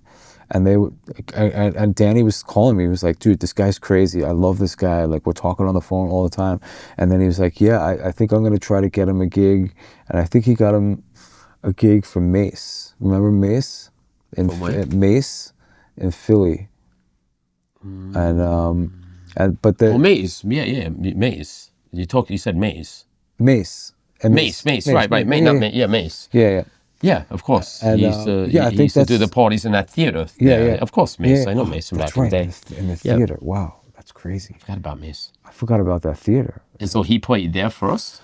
I think it was a warehouse party. I don't know if it was in the theater, but and he came to stay with me, and he came with Richard Harvey and Peter Sutton, female. He stayed with you. He came. And he stayed at first in New Jersey. When he came in, he stayed at a hotel in Edison, New Jersey, and then they came into the city and they stayed with me at the apartment, and we just hit it off. It was just immediate laughs. It was great. And then you brought him back to play the party that you booked me with him, which was around Union Square. I don't remember the party that well though. The Underground Solution, yeah. Yeah, we played together, and that was he played live. It was Regis, Raul Delgado, Adam X, Neil Landstrom, Joey Beltram. Oh, Joey played on that too? Yeah. Landstrom? I think he played at Tunnel that night also. But yeah, it was killer. Yeah, this man, I really don't remember that party at all. I actually just remember you doing the parties, and then from there you actually wound up moving to England for a while, right? You moved to Birmingham. I was struggling with surviving in Manhattan. In New York City, it was just expensive. I mean, it's really expensive now, but it was expensive back then too. Were you still working at Rogue at that time or no? I actually it's funny, I worked on the 10th floor and lived on the 15th floor and wound up getting fired for being late. but smoked a little too much I weed that morning. was smoking a lot of weed back then. I don't smoke weed anymore, but I was smoking a lot of weed back then. I was 21, 22 years old. Like, no, I would go on lunch breaks, I would take the elevator up and I would just start doing bong hits, and then I would. Where's Dave? But yeah, exactly. No, it was always like, "Where's Dave?" And the thing was, is that it was so close to home, and when somebody would come in, I'd just take them up to my studio and play tracks, like Steve Stoll or, Armand Van Helden lived in the next building. I would like lend him my vocoder every once in a while. I'd take him upstairs. It was just always somebody. Stefan Robbers. I remember coming in. He was playing like a. Remember Acid Junkies, yeah, Tunnel. Acid Junkies. Yeah, at the Tunnel with Ostgut. Yeah, all these people were always coming in and like, You must have met a lot of people because Must have everybody met a was like, lot of people, yeah. man. I mean, and Rogue music was insane. It was like people coming in that were playing Madison Square Garden, but it was also like hip hop, also R&B, like people from Jodeci, people like people, KRS-One. I remember KRS-One and came in, brought his SP1200 in for repair, and you know, when people would come in with gear, you'd come into the front counter, and then there would be like a workbench for the repair guy to look at it, and we'd bring it into the back, into the workbench, and like Dennis Ferrer and I are standing there holding the SP1200 that KRS-One and Boogie Down Productions made like South Bronx with. We were just like, oh my God, this is the machine that made these records. So you wound up going to England after you got fired, right? No, So I mean, did you stay around for? I stayed around for a while, but you know, because I became such close friends with Karl, and they started Integrale Music, and Karl and I were just always on the phone every day. Had you made it over to Europe yet to play? Did you play on the first like Synewave record or the first two? Well, play maybe not yet. I think, you know, so this is one of the things, like, so Karl stayed with me that first trip over. This is going to be 30 years this year. I think in April it's going to be 30 years. And he came to stay with me, and then I had finished school, and I was going backpacking in Europe as like kind of a graduation present, like with one of my friends from college. And Karl invited us to stay with him, and that was over the summer. I think it was in July of 1996. And yeah, I was just going around on that. So do you remember like when kids used to do this? So when they would finish school, they'd go backpacking through Europe. They'd get a Eurorail pass. Yeah, And I remember. so like That's. I mean, we were all over Europe, from all up and down England and Scotland, and then across the EU. And I was just going into record shops. And so the story is that this first Synewave record, that record came out in September. So the white labels were coming in while I was on this trip, and I had to approve the test pressing. So Damon had it sent to Karl's mom's house when I was staying with him, and I listened to my first test pressing in Karl's childhood bedroom. I mean, that's how deep the roots go and our friendship goes. So, and then you came back, but then you wound up going back. Didn't you work with them at the distribution for a minute with Integrale? yeah. So how did it go? Like, yeah. So Karl, we started doing this portion reform stuff, and then, you know, we were also doing a lot of things under different pseudonyms. A lot of things that people maybe know that we didn't really fully reveal. There was actually there was a story on Instagram the other day about this Equinox remix of an early Sheep record that I never put my name on. There was a lot of stuff like that at the time. Like Integrale Music, like there was a lot of anonymous stuff. Yeah. And, you know, eventually started kind of flooding the market a lot. But now in hindsight, there's a lot of like really sought after stuff, and it's kind of created really cool mystery. But yeah, there was a lot of stuff that we did together. So yeah, Karl and I were working mainly on the stuff that we put our name on was portion reform and on Downwards. And he was coming over, and then I was going over there, and eventually I was just getting priced out of my apartment in Manhattan. And like when I first got the apartment, it was much cheaper, and then it was scaled to go up like $200 a month after each year. And then it got to like, you know, when we first moved in, it was like $1,800 a month, which, I mean, this was a half a floor apartment. It was a beautiful, you remember this apartment, it was massive. Yeah. But by the time 3 years later, it was like $2,250, and splitting that with Evan, it was just getting too expensive for me. So then I just moved over to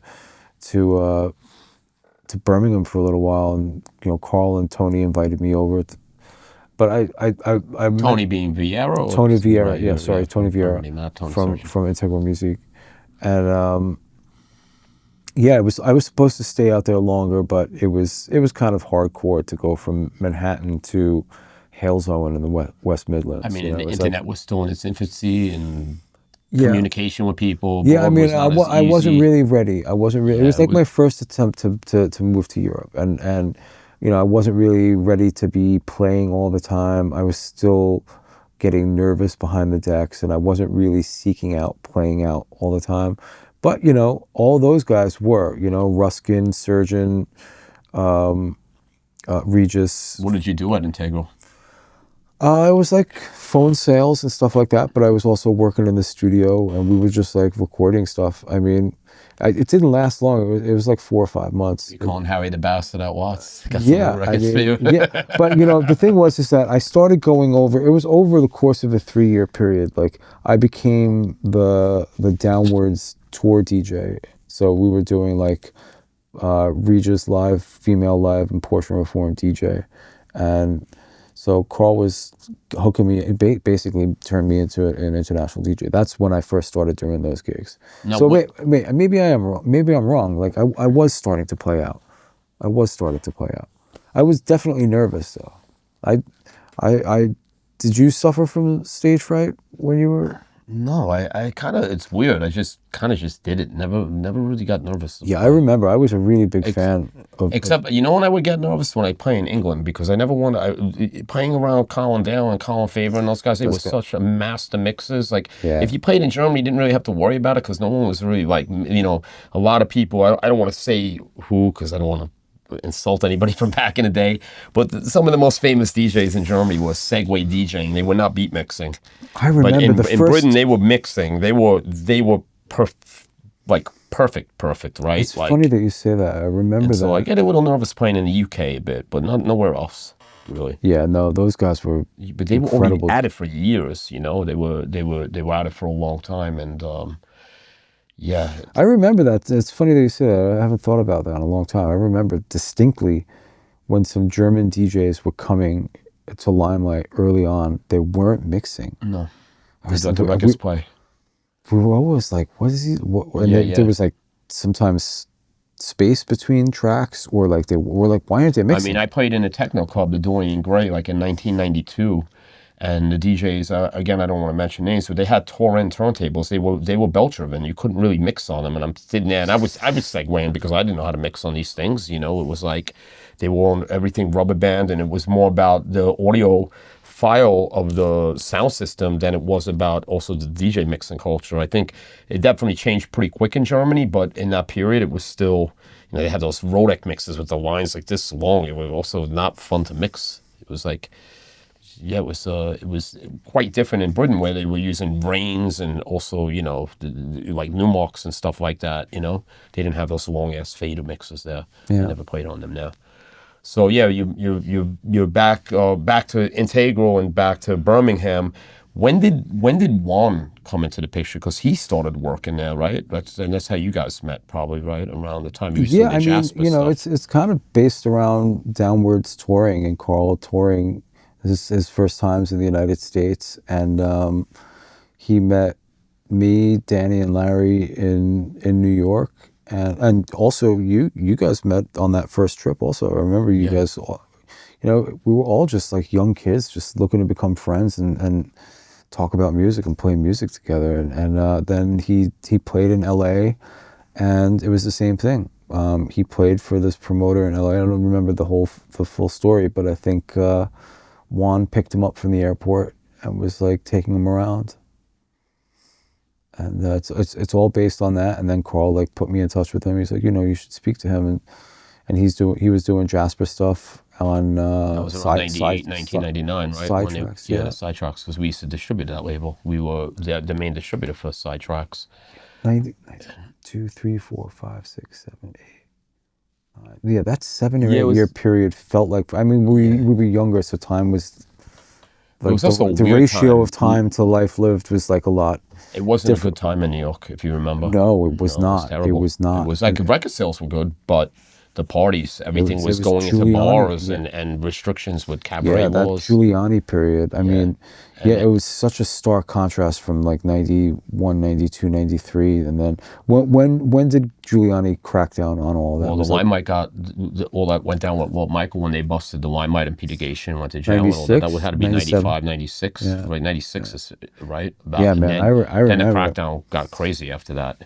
Yeah, and then Twilo opened, and I was living near Twilo, but that was like Sasha and Digweed, and it was more doing so much techno, but they would. We went to see Jeff one time play them. Yeah, but Alan Sachs is doing the revival of that. It's pretty mind-blowing that he's about to do that with Twilo. Yeah, it's crazy. The name, he owns a trademark. Yeah, it's crazy.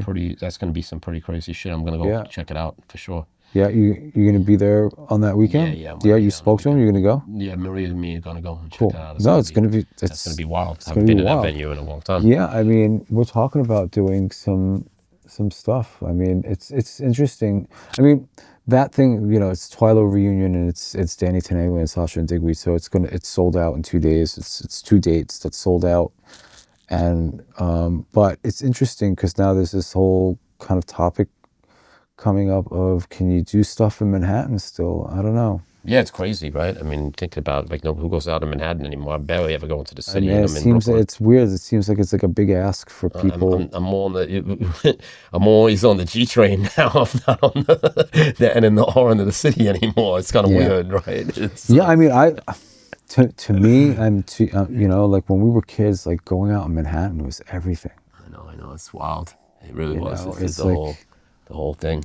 But I mean, it definitely started crashing. It's a long time ago. It was definitely crashing out in the late 90s. I mean, it's so wild. You go to bars and they wouldn't play the music over 90 dB, and they'd be booking people like Mark Broom, if you remember. I don't know if you remember. You went out to see. That's the first time I met Mark. We went to see him play on Mercer Street in this family. Yeah, what was the name of it? Andrew Satamali. Yeah, exactly. And but it was so weird. You just go in and people had to be afraid to dance, or the cops might come in, or the owners would be even telling people, you're not supposed to dance in here. It's just like a listening lounge or whatever.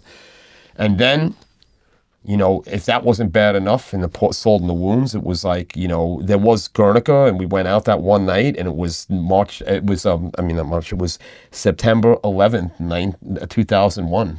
Yeah. The night at midnight, and we're out. And we got me and you hanging out, and there was a little issue I had with somebody in the venue there. Yeah. You remember the whole thing? Which, and then if 9/11 didn't happen, that would have been a big deal, right? Right.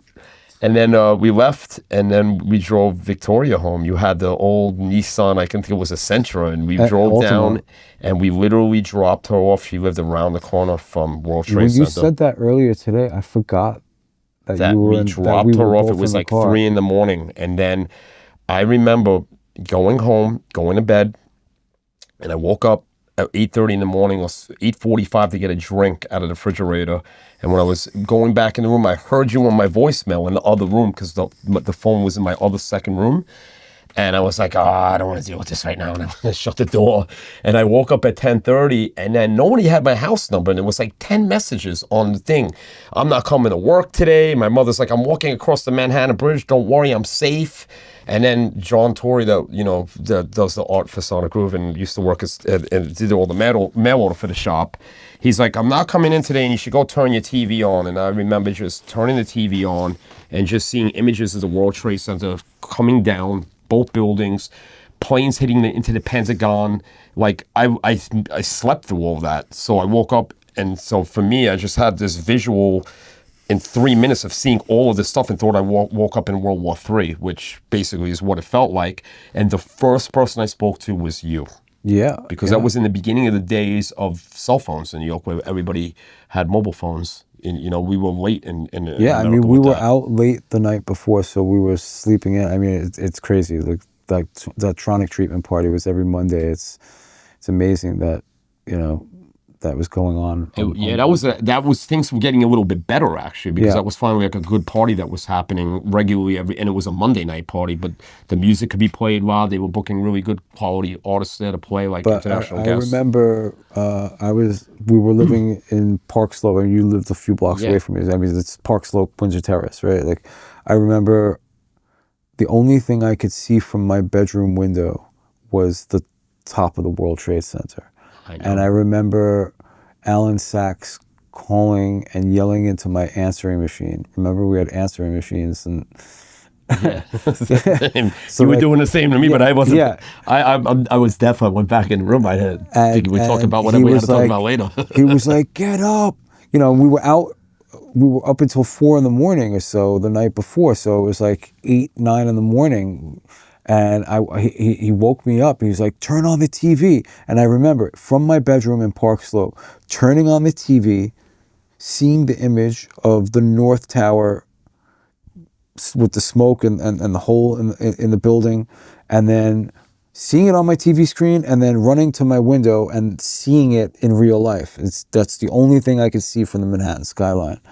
And then we went up on my roof and watched it. So were you with me on my roof? No.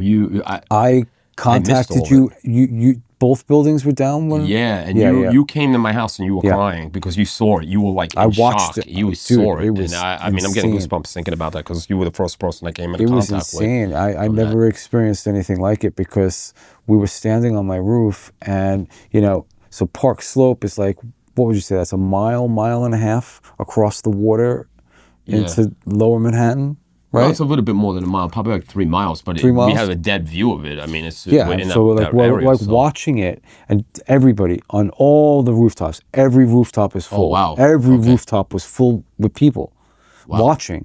So it was sounding like a Wow, I didn't know baseball. that. So it sounded like a baseball game and everything was like slow motion because light travels faster than sound. So like we're watching the building collapse, and we're not hearing the sound.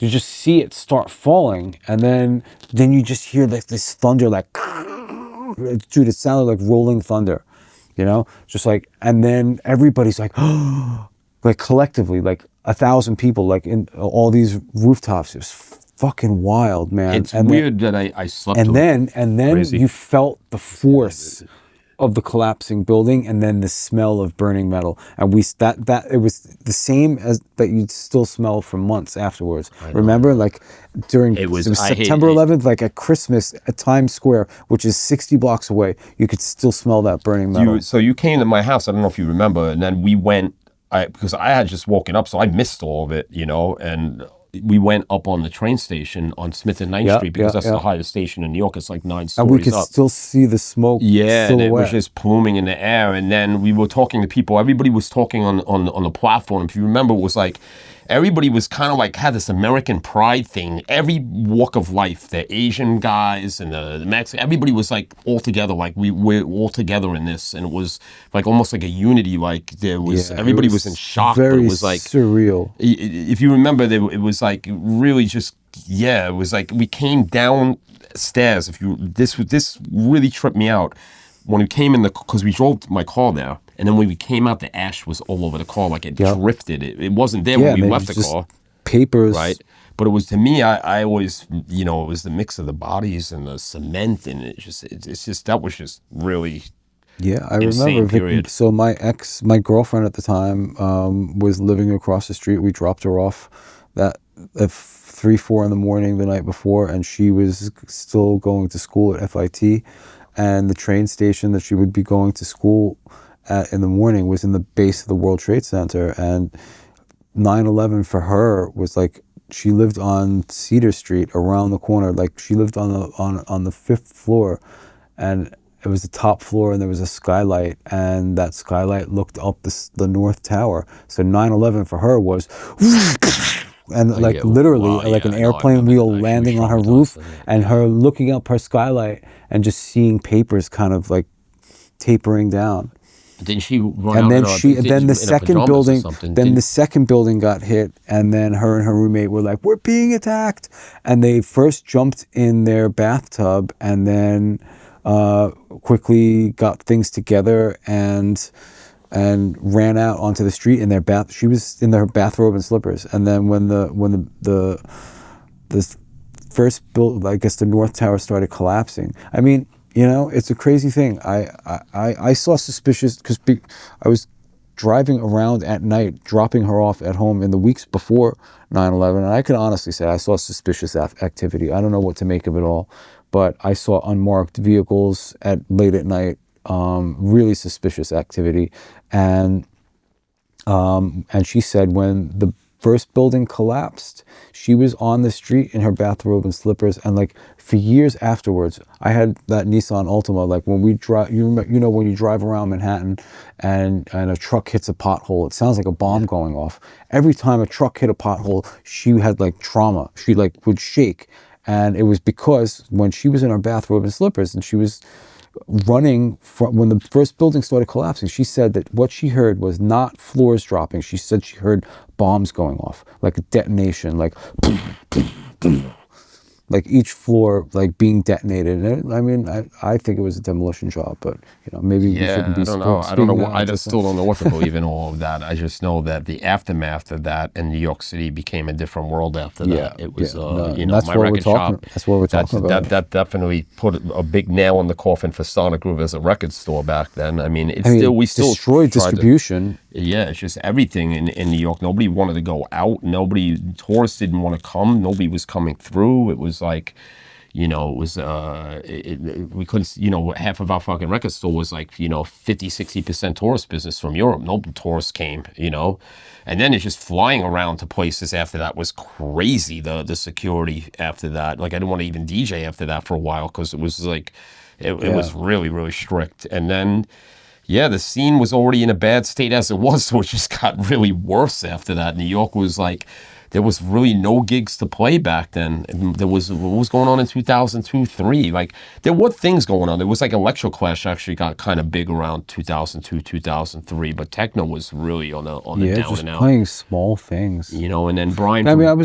Brian from Bunker was the only one that was really like staying true to that at that point. Like in 2003, I think Bunker was really like the only techno party in New York, right? And that was small. He was doing it in Manhattan. I don't remember the name of the venue that he did it at.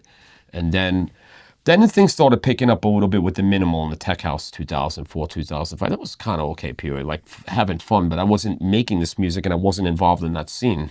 You know? I was playing in Europe from time to time, not enough to. I mean, that's why I eventually moved over because it wasn't enough work to really have a career out of it. But I was, releasing records and playing the occasional gigs, and then when everybody started to migrate in like 2005, 6, 7, it was, it's crazy that I'm still here. I'm actually really surprised by it. 18 years later, to still be living here, just kind of based on let's try this out and see if it works. You weren't putting out that many records after like the late 90s into the early 2000s though, right? Like after you did like, I know we're not going to talk about the anonymous stuff, let people figure a lot of that out, but of course like Control DMO was a huge record for you. I mean, people knew that was you. That was definitely like a really huge record for the house scene in New York. Yeah, I mean, you sell like 500 copies of that record in New York alone, like 600 yeah, just we sold many. Just through dance tracks, yeah. And then you did, I also put out on my mix CD, the Vex, the DMO, right? I mean, the Vex. The Vex record was, my homage to Bones and Beltram, like that whole sound, and New Groove, It's like I always wanted to, I was born and bred on, New Groove records, Code 6, Apexton, like Bones Breaks, and like and Lenny D and Looney Tunes, and I always want, and How Little and that whole sound, and I always wished I'd done a record, like these Alibi records, like Let It Ride, and Vex is an amazing record. That's a great one for me. It's one of my favorite seals from that 90s period.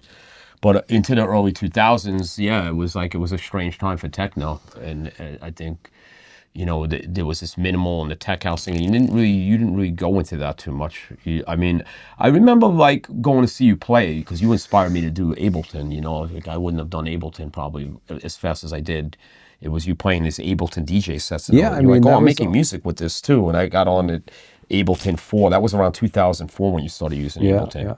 And that was inspired by what Karl and Tony were doing with British Murder Boys, and like, I guess it got to this point where it was just about pushing boundaries and progressing. And at that time, the CDJs weren't really around and like mainstay.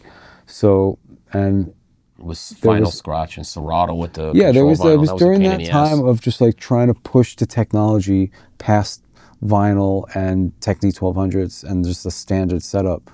And yeah, I mean, eventually I did that for like 7 or 8 years. You? I did the Serato with the control. I didn't really have a DJ. I never got into Serato. But that was pain in the ass because you have to go to the gig and you're connecting it, and it was very sensitive with the RCA jacks on the turntables. Sometimes if the polarity was reversed, it'd be playing backwards. It took me a minute to figure that one out. It was always issues with that, and you know. And then I started using the CDJs before they were really like, you know, when you still had to put the CDs in them, but they had CD time code ones that you could use, so they were a bit more stable than the turntables. So you could use the CDJs. But yeah, that end period of New York before we both kind of wound up here was kind of there was some good things going on, like some warehouse parties like the Third Ward on Morgan in Brooklyn. I don't know if you remember these venues, like around 2005, 6. Brian was doing some stuff in these places. And then Tamer was doing some stuff at the time, Black Market, right? I was doing a lot of parties around that time, actually. I was doing, you were DJing a bit. I was booking you a lot. Oh, right, and we also, right. And when you also doing parties in Limelight, but when it was Avalon, right? Like early 2000s, right? I mean, we didn't even talk about the whole Limelight thing, like Trésor parties and... Right. When was, but that was 2000s or the 90s? That was 99, 2000, 2001. Like when I came back from Birmingham, Alan Sachs and I started doing, like he was doing the trance bookings and he was doing like Gatecrasher, and I was doing like the techno bookings with Trésor Nights and Jeff Mills, and did Jeff Mills there like many times, opened and closed for him, and I mean, do you remember when we had Mills that time after 9/11? It was like the first big party after 9/11. And it was sold out, and it was like really relieving a lot of tension in the crowd. Like, was it in Avalon? It was still Limelight. Okay, it was December or October, November or December of 2001. Yeah, those were great times. I mean, that was after like the whole Giuliani pause in the scene, and when things were starting to happen again. I mean, there's a video on YouTube of a Trésor night that I did with the Advent and Beltram and me and Dave Tarita. Yeah, there was definitely some good things in the early 2000s, because I also played with DJ Hell at Limelight. That was us. That was right. And so yeah, you know, things are starting to pick up. It was definitely better than 98, 99. But you know, techno had that strange period even when we moved here in 2007. The cabaret laws like ruined everything, you know, and showing up here in 2007, this type of techno that we were into still wasn't really popular. It took a few years for it to really happen. So when you moved here, you started to, if I remember, you were living with Tony for a while, right? When I first moved here, I was staying in the basement of Possible Music. I had my studio there. When I first arrived, I was staying with him, and then I had a room in Prenzlauer Berg and a studio in Kreuzkon. And then you did the big hit record, Anticipation Burn. Yeah, I mean, I had also had Isolation come out on the day that I landed in Berlin. That really... Oh, yeah, I forgot about that one. Yeah, that was also pretty big. Yeah, that was... It was cool because you were kind of on the minimal thing a little bit, but you weren't. You had this other... It was more proper techno. Yeah, and it still sounds like a techno, like a proper techno record these days. It holds up. But yeah, it was very influenced by the minimal sounds of the time. You know, it was an interesting period where, you know, techno, harder, faster techno was kind of like dying a little bit of a death, and minimal was taking over, but, you know, we weren't really convinced of it, and we created our own kind of hybrid sound that it was like sexy, slower, stripped down, but still techno, and I think when I still play some of this stuff, and it's still, you know, I speed it up a little bit more now, but it still works. So I was doing, if you remember, I was doing a lot of parties at Maria Club when techno was still really Yeah, of course. low, right? And then we did the night with you guys, with Sandwell District. Yeah, with you, Juan, Regis, me, Sleep Archive also I played still on the have night. some photos. I'll send them to you. Yeah, I have the flyers for that. I can give them to you. I think I even have posters of it. What year was that? 2000? That was 2009, or maybe even the end of 2008. And so at that time, like right before Sandwell District was, there were records coming out, but it weren't your records. They were like Karl was doing something, right? Like, yeah, I mean, like Karl always explains it as that there were a few false starts. I guess the first few records, it was just kind of like things that didn't make the cut for Downwards. And I guess wasn't it just a label at first, like just before it became like an artist project? Wasn't it like just his label? Yeah, it was. I think it was kind of. I could be wrong on this, but I think it was kind of like a Downward sub-label that was set up to be for, you know, so there was Integrale Music in Birmingham and in Halesowen in the West Midlands, and then there was their sister company in Berlin, which was Possible Music, and I think that was a label for, like, one of the labels for Possible Music. I could be wrong. I think that's what it was, but yeah, and it was, you know, Karl had like always had a few little different labels. Like there was this RSB label that was also putting out some cool stuff. And then slowly it just transformed into, you know, he was talking to Juan about stuff, and Juan did that really cool murder record. And then it was just slowly building, and then finally when I moved over and we were both in the same city working together, and then I mean I really miss those early days of Sandwell District. Like when it was like me, Karl, Juan, and Karl's girlfriend at the time, Claudia, doing artwork, and we were just like this solid unit. And yeah, it was really creative, and you know, I was really ambitious. I was really hungry. I came over. I was like, I need to make this work, because otherwise I was going to go back to New York and just get a job that I didn't want to work at, you know. So, but you know, luckily it was also during this time where there was so many global transplants coming to Berlin from all over, you know, like this is like 2006, 7, 8. You know, people from New York, all the Canadians were coming over from Montreal and Chicago and LA and San Francisco and Detroit, like all the Michigan people. You know, these were like the whole. I know, it was crazy. It was a crazy contingent, time. The whole minus contingent. But it was weird, because there was definitely this shift to techno, where a lot of those people never really shifted into the Renaissance. Techno became like a curse word. Like people was just not interested in techno. It was like a Renaissance period and for techno, but a lot of the people that were making minimal tech house didn't go along with the program, and they got kind of left behind a little bit in a way, right? And then I mean, the whole teen decade was just masterful for what we were all doing at this period. And that 2010 period, 11 period, what you guys were doing with Sandwell District, and like there was just, you know, just a lot of new people coming out and coming up, and it was explosive. Like when we would go to Berghain, like in 2008, 9, and Damon and Ben would be playing those sets in the morning. Like I remember we went a few times, and just they'd be doing that. Berghain would not even stay open past mid-noon. No, it was interesting watching how Berghain grew. You know, it's like when we first arrived, the club was virtually empty, and the party wasn't even at Berghain. It was upstairs at Panorama Bar. It was mostly minimal and micro house, and like, and you'd have to walk through Berghain, an empty Berghain, and you know, like you were saying, like Galuzzi was playing minimal down there, right? But like, minimal. But then sometimes DJ Pete would be playing like 100 British Murder Boys, 138 beats per minute, and like, but it would be empty. You know, and like everybody was like arriving at the club and going to Panorama Bar. And then Berghain was closing at like noon on Sunday. Yeah.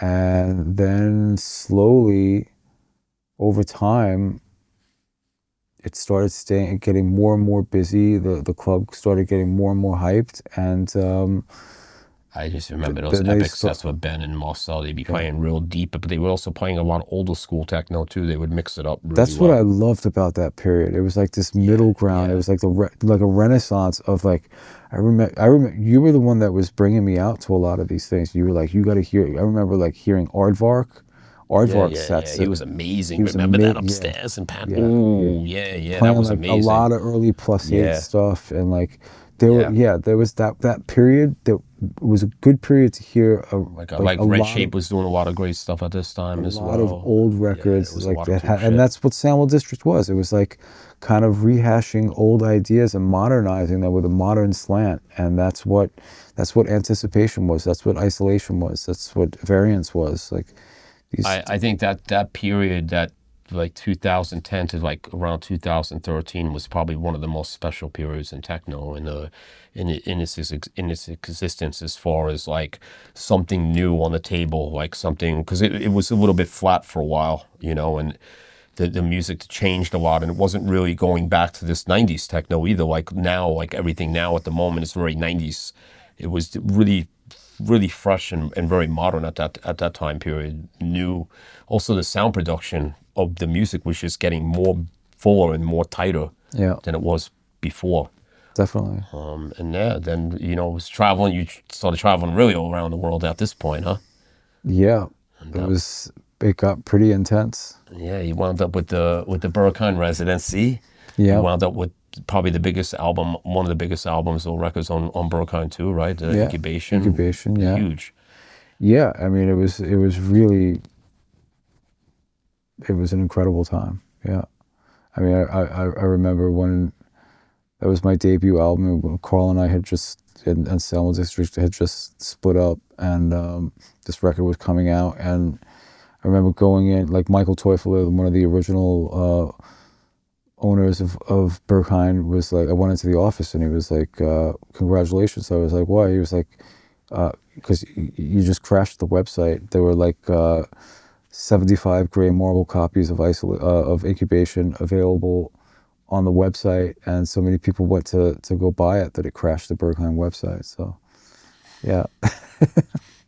Yeah, that was definitely a crazy time period, man. It was a lot of fun. I think one time I was with you, I think the longest I ever been out in the club, it was 24 hours. We stayed in this place for 24 hours, me and you. Yeah, I mean, that's how I became a resident. Yeah, that was a pretty epic times, man.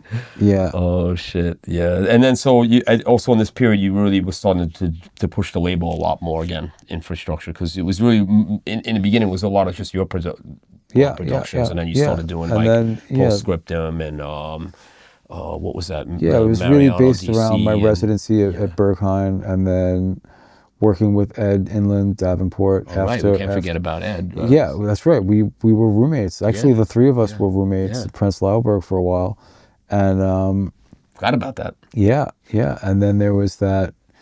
Yeah, so he was there, like through the whole Sandwell District period as my roommate, and you know that first when I restarted, like after Sandwell District ended, and when I restarted infrastructure, we did that record to get that Function Inland record with the sample from Photech from beneath, what was it? Beneath the Palms, or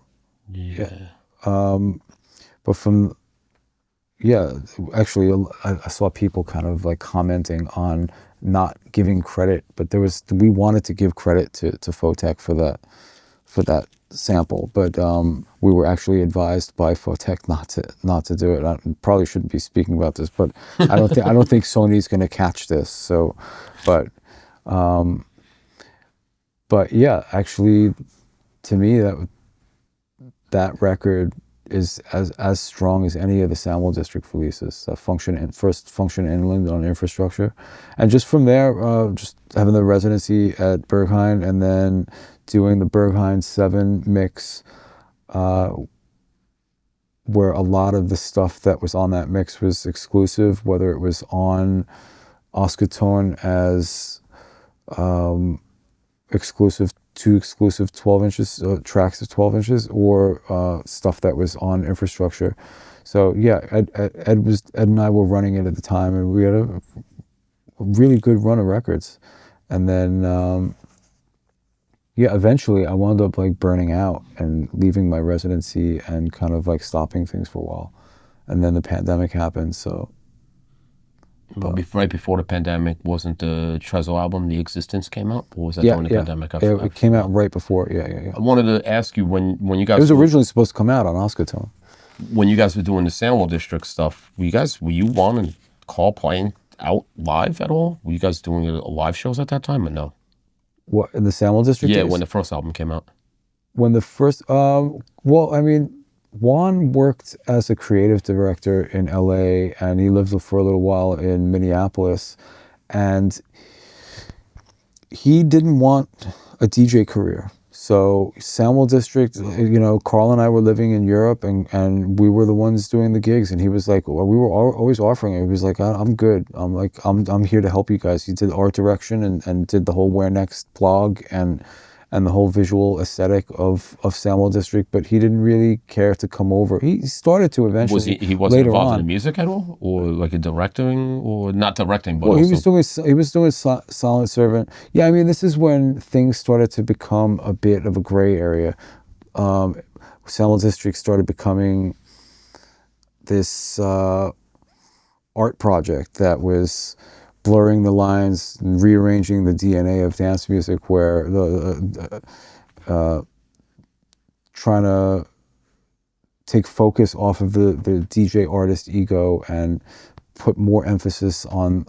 So at first it was Silent Servant and Calon, which was Regis, and Function Records, but then eventually it just became the records would just say Sandwell District, and then Sandwell District was live. It was two people. It was me and Regis. But then Sandwell District as a collective was the three of us. So it was just like all this kind of gray area, blurring the lines of things.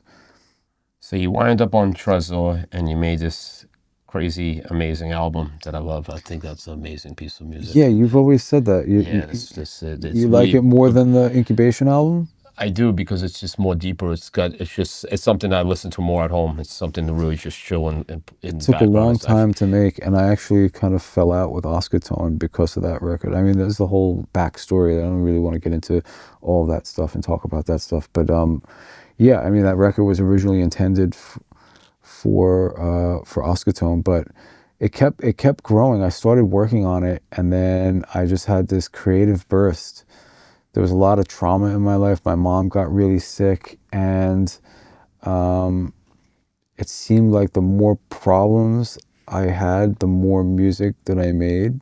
And I think that it's been kind of studied that it's a very deep spiritual album. It was the beginning part of my spiritual awakening. So yeah, what were all the videos that were popping up, like all these old New York access video? What was going on with that? Because that was kind of trippy. Yeah. I mean, well, the thing was, where were you getting that stuff from? It's like old cable. That's all Manhattan cable stuff. Okay. Was that the stuff you used to see when you were living with Evan on TV? Yeah. That's what get that. So what it was that we debuted the album at Atonal, and you know, Atonal has that big screen. So they asked me to put together content, or to come up with a concept for content, and then they would put me together with a director.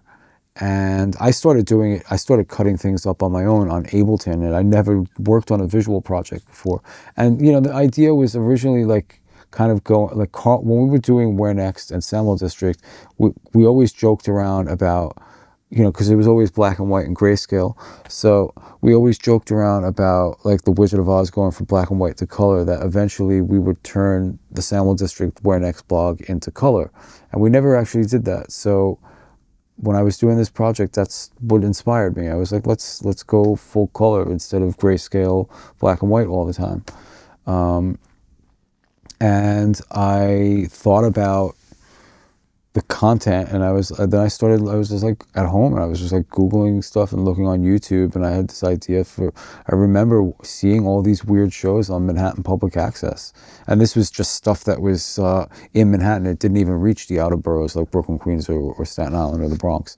It was just in Manhattan. Like Warhol had a show, and there's like all these like freaky shows, starting from the late 70s all the way through the early mid 90s, and I found a well of it that I was able to download off of YouTube, like 4 or 5 hours worth of stuff. And then I started cutting things up. And what was crazy was that at the time, and this is the very beginning of this spiritual awakening that I was having, that I made this video, like a promo video, and this is like pre-COVID. And this is when weird things, I started noticing weird things, like we're living in a simulation kind of thing, like it started freaking me out. I'm like, so I made this video that I was actually talking to Holger today from Electronic Beats. We were talking about doing some stuff, and like there was a piece that he got me a little bit of the text content from this Electronic Beats post, which is not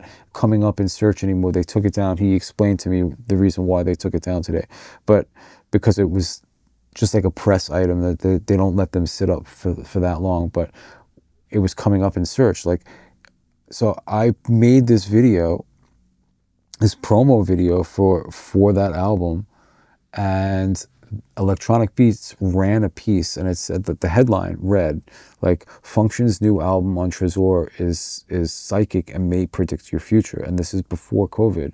And I put together this montage of public access from the 80s of this woman reading tarot cards. It was like a Psychic Friends kind of TV show on public access, and it said like psychic masters, no guaranteed futures, and then this woman comes on and she's like, this year is going to be terrible for you. No, I'm sorry, my mistake. Next year.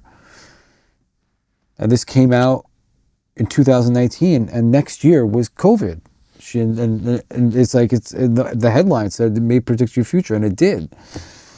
But yeah, that was just stuff that I put together for the screen for the AV show. So like all those videos, and it was a cool project to do for that album, because I had never worked with my own visual aesthetic before. It was always Sandwell District was always, I mean, Karl, Juan, Claudia, and Karl and myself, like we all collectively, but it was Juan's thing, like the Where Next thing, the Sandwell District aesthetic. It kind of spawned off of Claudia's stuff, and we all had input in the beginning, but once it developed, it became Juan's thing. We would contribute things, but it was Juan's thing. So it was nice for me to really kind of have this project to do where I could like explore a visual side of things on my own. So 20 years or 19 years later, after 9/11, it's COVID. It's like a whole nother thing again. There's another world tragedy, or I mean, well, 9/11 is more of a tragedy for us Americans and New Yorkers, more or less. But that was also a pretty heavy period. I mean, COVID was like, I mean, it rewired everything that goes on in what we do. You know, it's from 2019, 2020 in the beginning, before COVID, we're like in a whole new world of the scene. Everything just changed once it came back online. And you know, you've been. I actually enjoyed it. I loved. Yeah, I mean, I'm a homebody anyway. It didn't really change my life that much, but it was very different. And when things came back, it was really different than what it was. Yeah, it hasn't been the same since. I mean, I definitely feel that we've experienced a collective shift in consciousness, and I think that we are very different now. And in some ways, really good. In some ways, a bit broken. But I think that for humanity, something was necessary. It was just interesting to. I mean, it's super surreal, you know. It's like we never thought something like that could happen.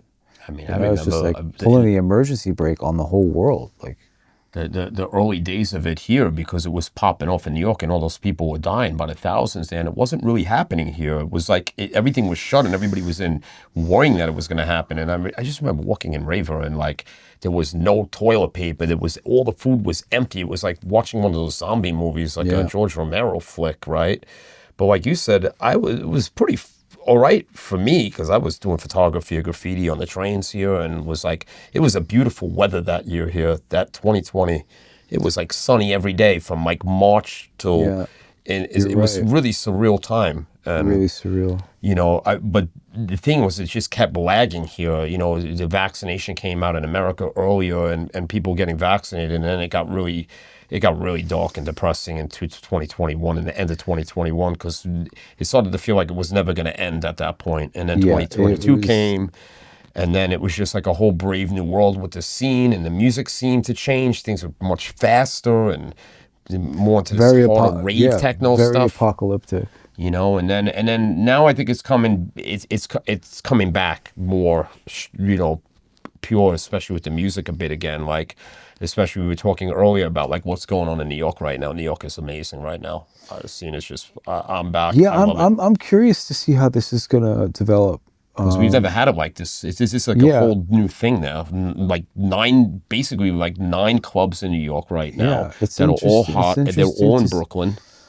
And then there's warehouse parties like Merge and all this stuff. And it's just, it's kind of like how Berlin was in the Renaissance period in 2010. Like New York is having its Renaissance period.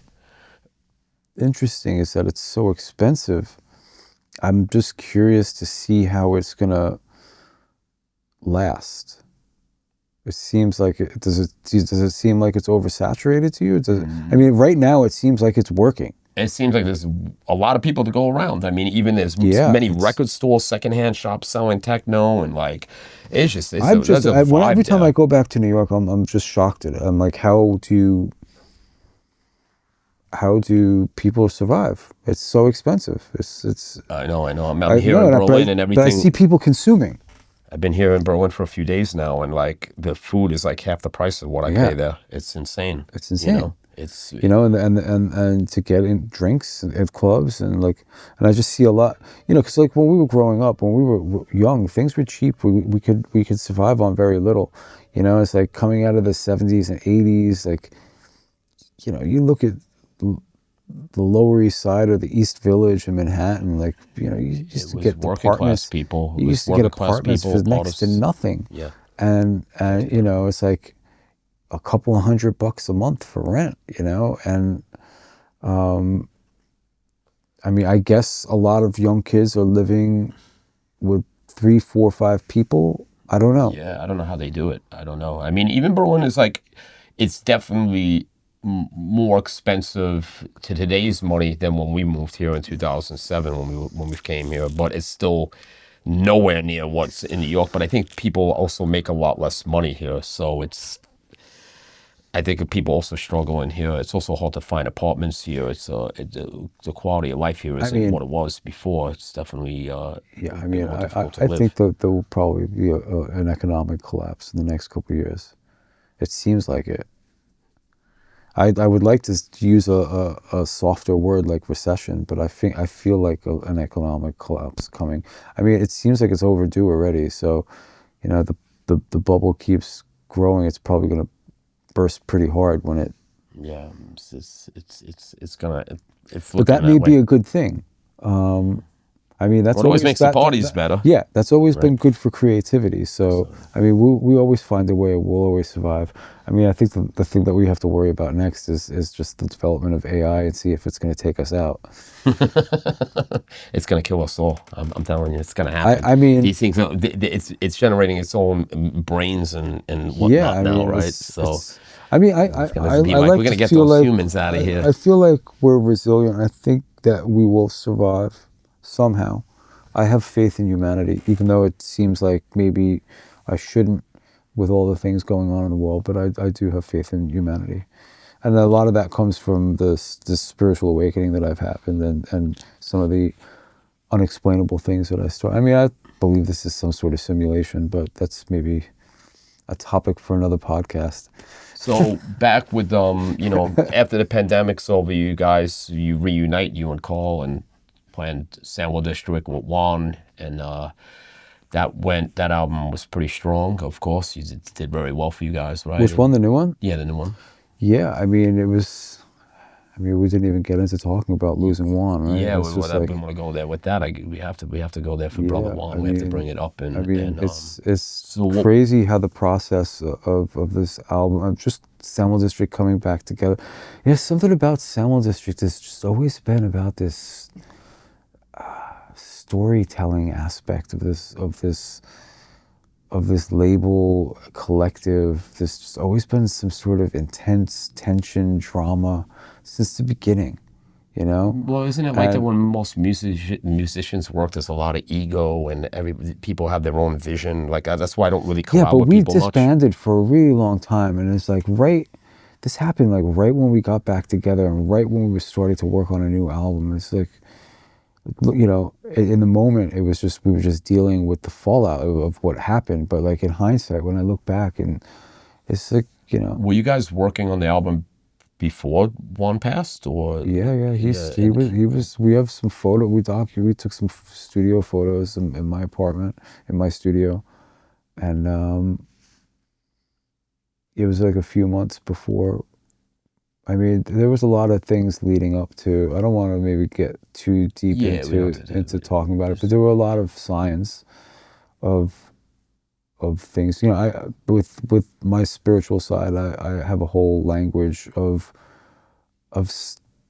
communications with the spirit world through signs, through numbers, repeating numbers, coincidences, synchronicities, and all these things. And I could say that surrounding Juan's death and then after his death, there was definitely things that I picked up on. I saw him 2 weeks before he passed in LA. I had dinner with him in Simone, and it was, we got into some conversations, and some of that stuff when he passed and what happened with them was brought up in the conversation, and I get really goosebumps every time I think about it. Yeah, I mean, this was something I was kind of lecturing them a bit. And he was also lecturing other people, because this was the thing that was happening in LA at the time.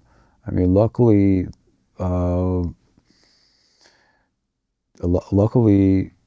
things have cleaned up since then. It's not happening as often. Yeah, I know. But at that time, it was really bad. I mean, I think his brother told me that the police said that there were 150 other cases that week. I was lecturing them because, Robert De Niro's grandson, who is the son of my friend Mayor, who's a very famous graffiti artist from New York, had died of taking drugs that had fentanyl cut into it, and he was an 18-year-old kid. It was all over the news in America, right? And I had another friend out in LA passed. I was saying to any friends that I knew that were doing anything, partying in America, I'm like, well, don't do this, man. It's just, you don't know what's in this shit. You shouldn't do it. And I just can't believe I'm getting goosebumps from that shit, because I've had that conversation with them at that table, like less than 2 weeks before that happened.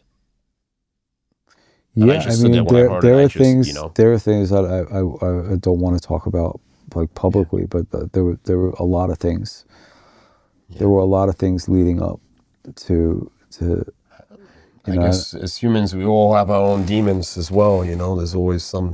Everybody has their own little things, right? It's not easy, this life sometimes. Even doing what we do, like music stuff. People think, oh, you got the good life, but it's hard, man. Sometimes the traveling. Well, I mean, that's the good thing about channeling that into a creative thing.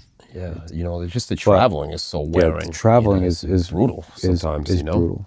It's it's just.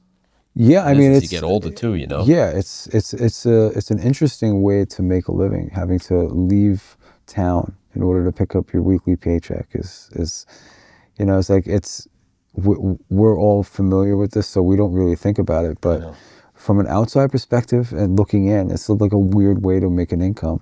Where it really is. It's like, and that really hit when the pandemic happened and we couldn't travel, and then there was so many of us that didn't work for so long. It's like, I never thought I'd be doing this for so long, this 36 years thing, you know. It's I always knew I'd be in the music industry, but When I did thought, you you know, a start shop DJing? or distribution or something to do with music and the selling of music. Not, I never really, did I ever think that we'd be doing this so many years later? It's, Really? You didn't think so? I don't know. I never saw it going dead, but I never really could think so far in the future that, you know, would we even be here at this time, you know, without not being in a World War III or something, you know. It's like,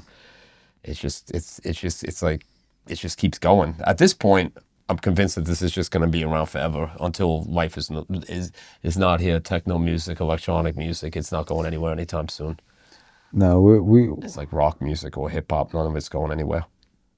It's only getting bigger, actually. yeah, it's you know, there's all these conversations about AI taking over everything, but I mean, it's the thing is with the AI is it's gathering momentum, and it's like an exponential thing. So in 5 years' time, who knows? But you know, I was actually listening to not to really quote Ben Affleck or, you know, something off of Joe Rogan, but I was listening to Ben Affleck kind of talk about it.